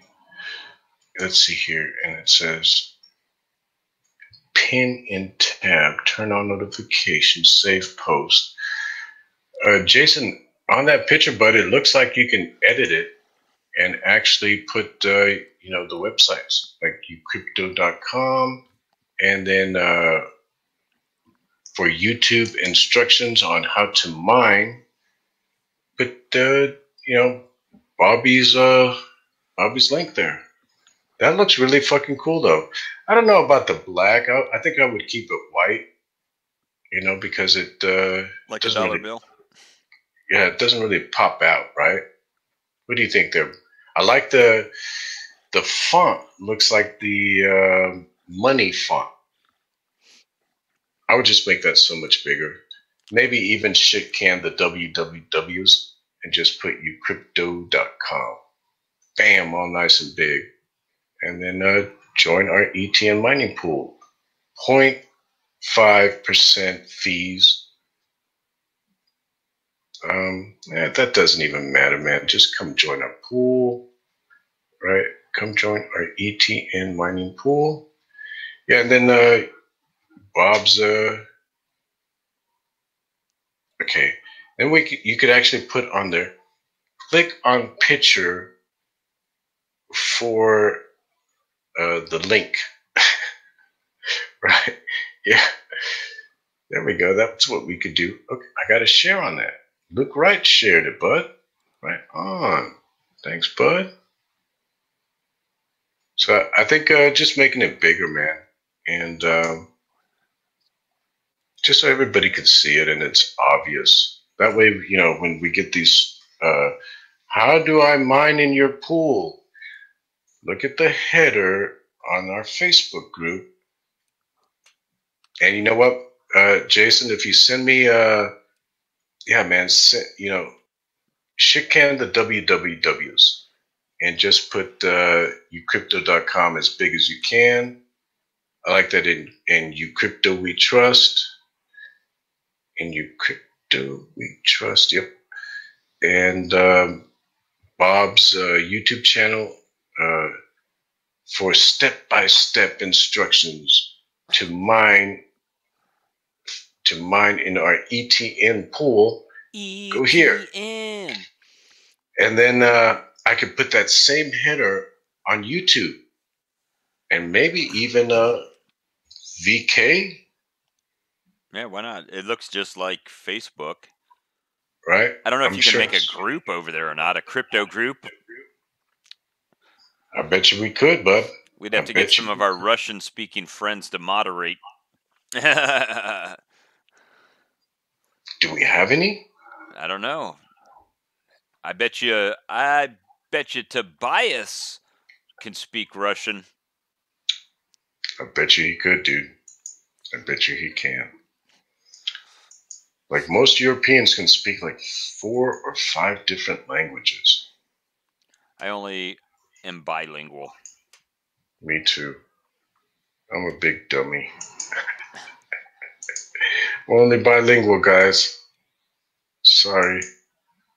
Okay, let's see here. Oh, this was a big news article that I did want to cover. So let me come here, come back to the old Facebook,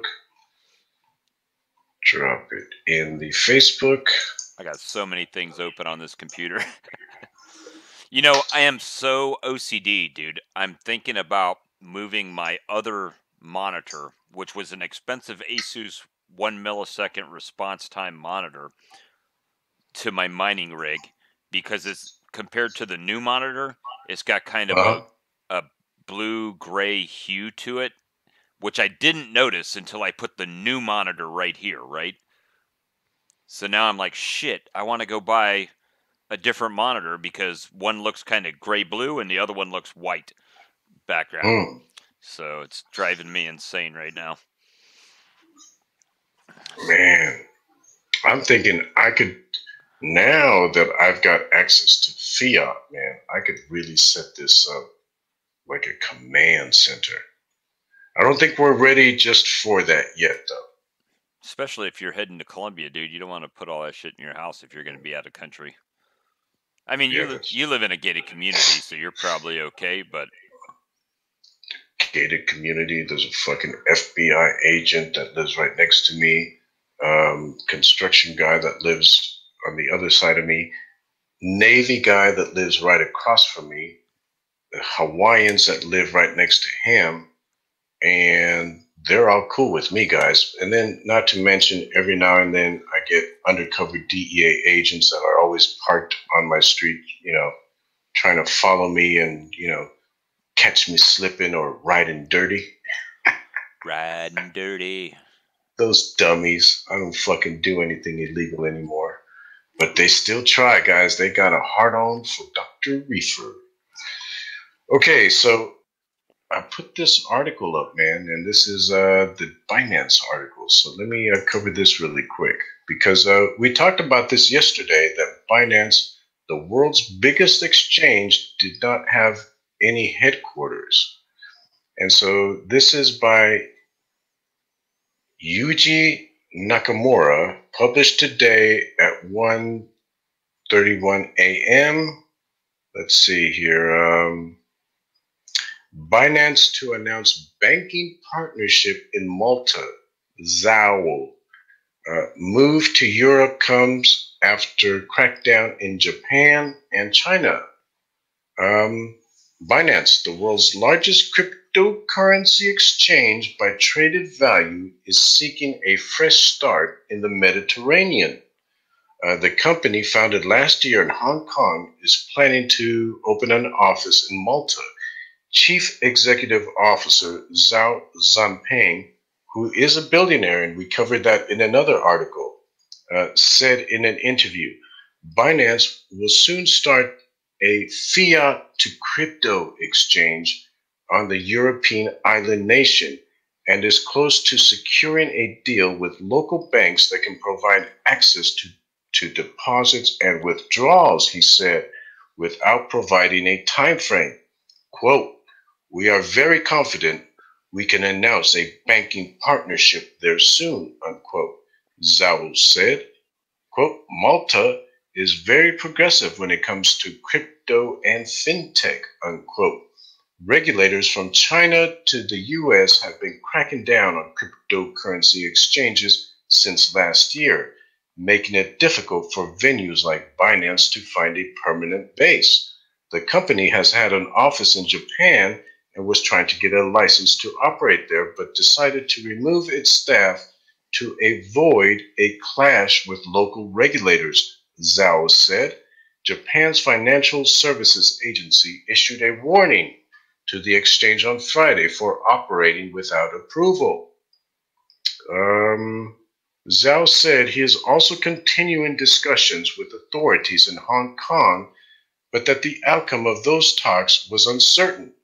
Binance, among 7 crypto exchanges to receive a warning letter in recent months from the city's Securities and Futures Commission, telling firms not to trade digital assets defined as securities under Hong Kong law, a person familiar with the matter said. Okay, I didn't hear about that one. The pivot to Malta comes as the country looks for ways to become a hub for digital asset ventures. The government has held several public consultations on regulating virtual currencies, token sales, and crypto exchanges. Plans for a Malta Digital Innovation Authority that will certify and regulate blockchain-based businesses and their operations were unveiled last month, the Malta Independent reported. The organization will also create a framework to oversee initial coin offerings, the newspaper said. Welcome to #Malta at Binance, unquote. Joseph Muscat, the country's prime minister, tweeted on Friday. We aim to be the global trailblazers in a regulation of blockchain-based businesses. Okay, let me bookmark this fucker because I might be going to Malta, bud. Okay, Zhao said he had recently been invited by the Maltese government to review an upcoming bill that was favorable to crypto businesses. His venture was the world's top-ranked exchange by volume for the past 24 hours, according to CoinMarketCap, trading about $1.7 billion.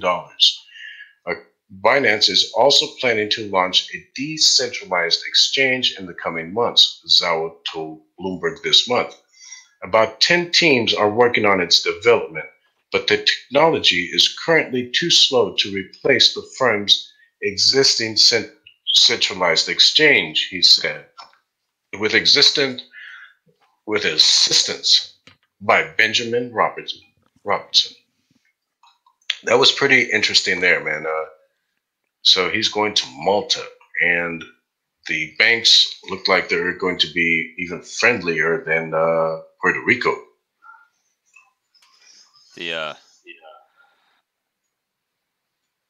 it. This bot is driving me insane.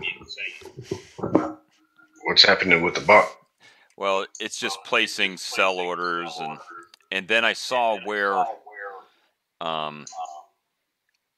it canceled that NXT sell order again because 30 minutes nobody bought it. Can you leave it longer for like an hour? Yeah, I mean I can leave it as long as I want, but it's targeting a certain percentage. So now it won't, unless that percentage jumps back over, it's not going to try to sell it again. So okay. I'll do some more research on it, though, and look into it. However, I did have a partial sell, which is a little bit, I didn't think that I could do that it would do like a partial fill and then not sell the rest of it. So like game credits, it put up, but somebody bought like one game credit, 1.08 game credit. So that was kind of weird. So it went from like 7, now it's down to 6.7 game credits on that one. How much is game credits? I don't know. I wonder if it's just bots buying bots. Hey, I don't care who buys it as long as it's bot. Let's see. So apparently we have 15 minutes left, bud. Game credits are $1.29 a piece, and I've been buying just under 8 of them at a time, 7.7.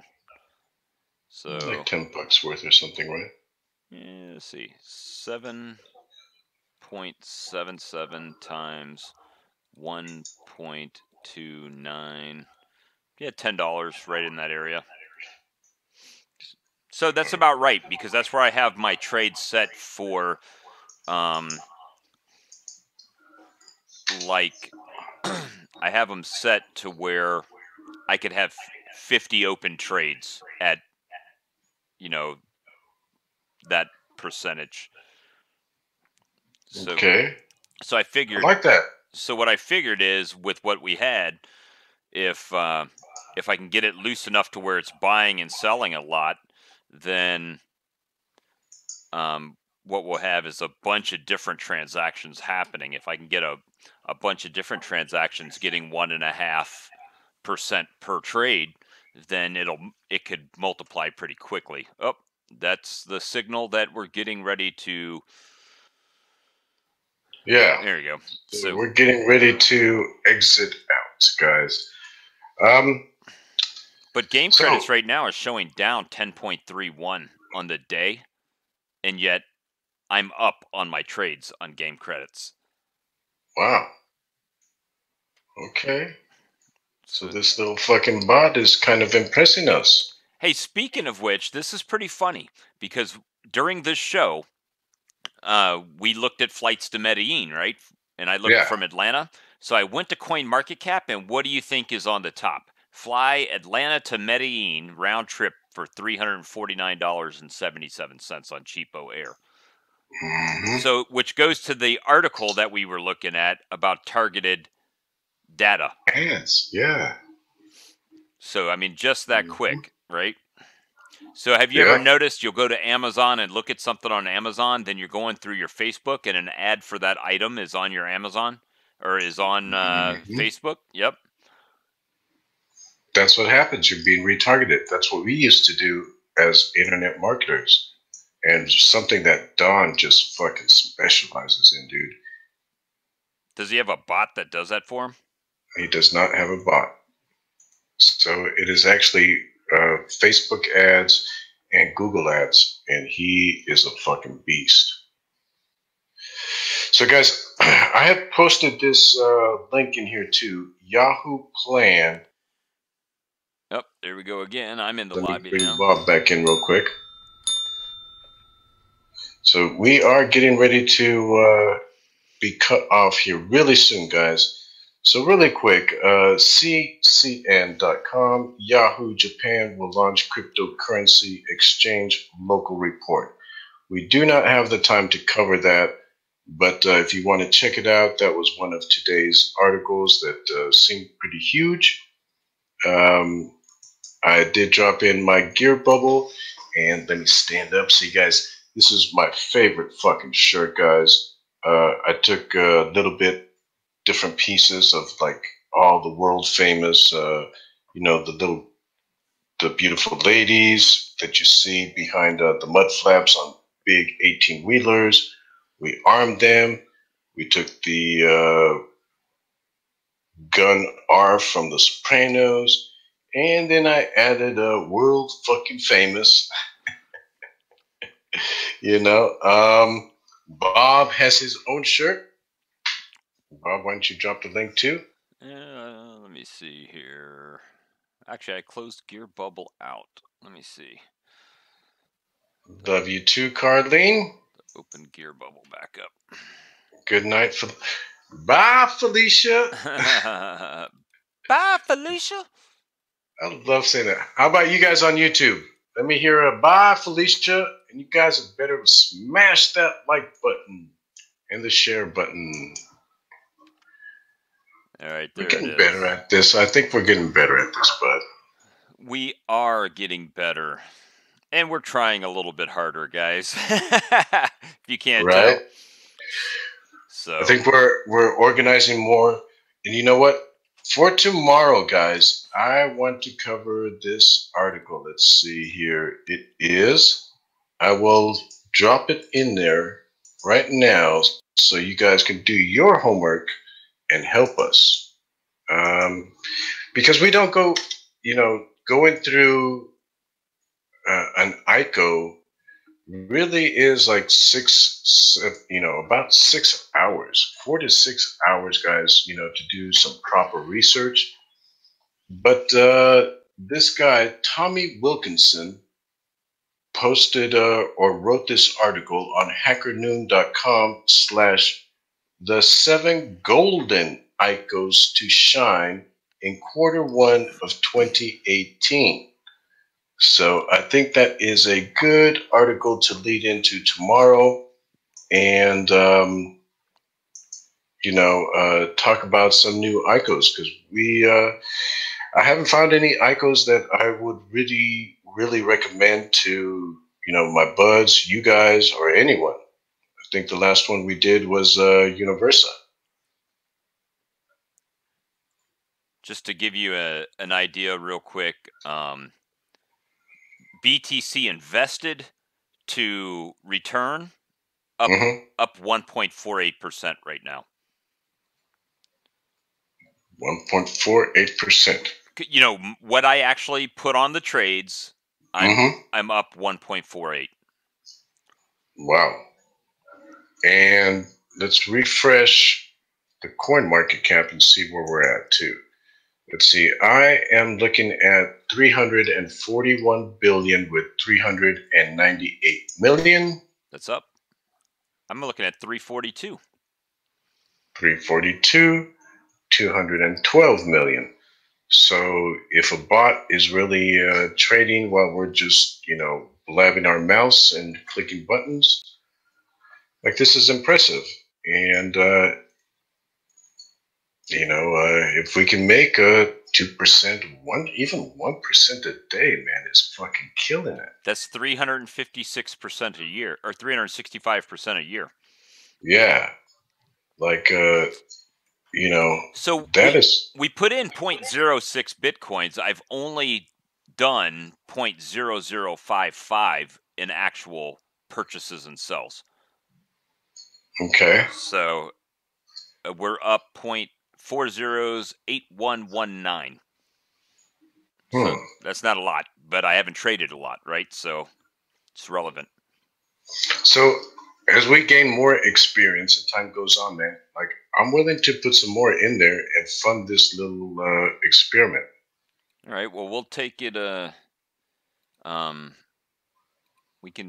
Let's get a little bit more comfortable and see how it's going. Then we'll worry about it. Right now. All right, guys. So we might as well call it a night and say good night. Thank you for checking us out on a Friday night and, talking about crypto.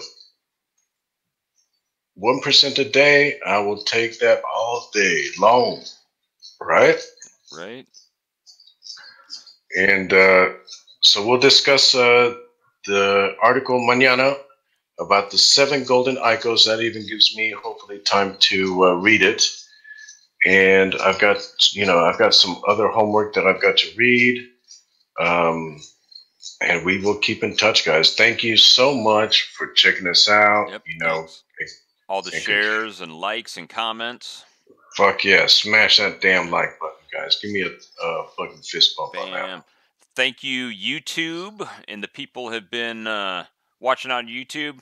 Oh, I missed a comment. So, Andy, if you're still watching, it's going good, man. I like it. It's working out pretty well so far.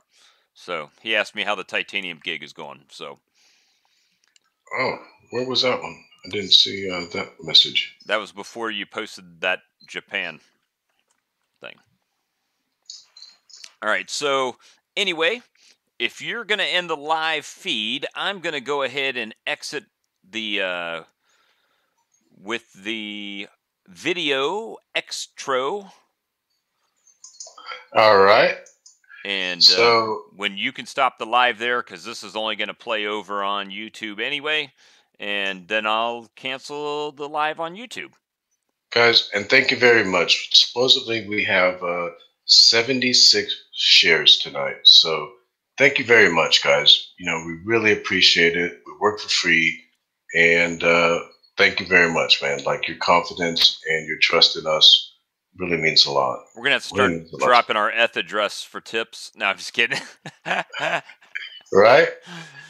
All right. So, Bob, having said that, I am going to end the broadcast right now, guys. Thank you very much. Bam, salute, and a fist bump. And good night. Guys. Good night. And I'm ending broadcast and end live broadcast. Going to extra. Okay, and I have ended. I'm going to go to your Facebook.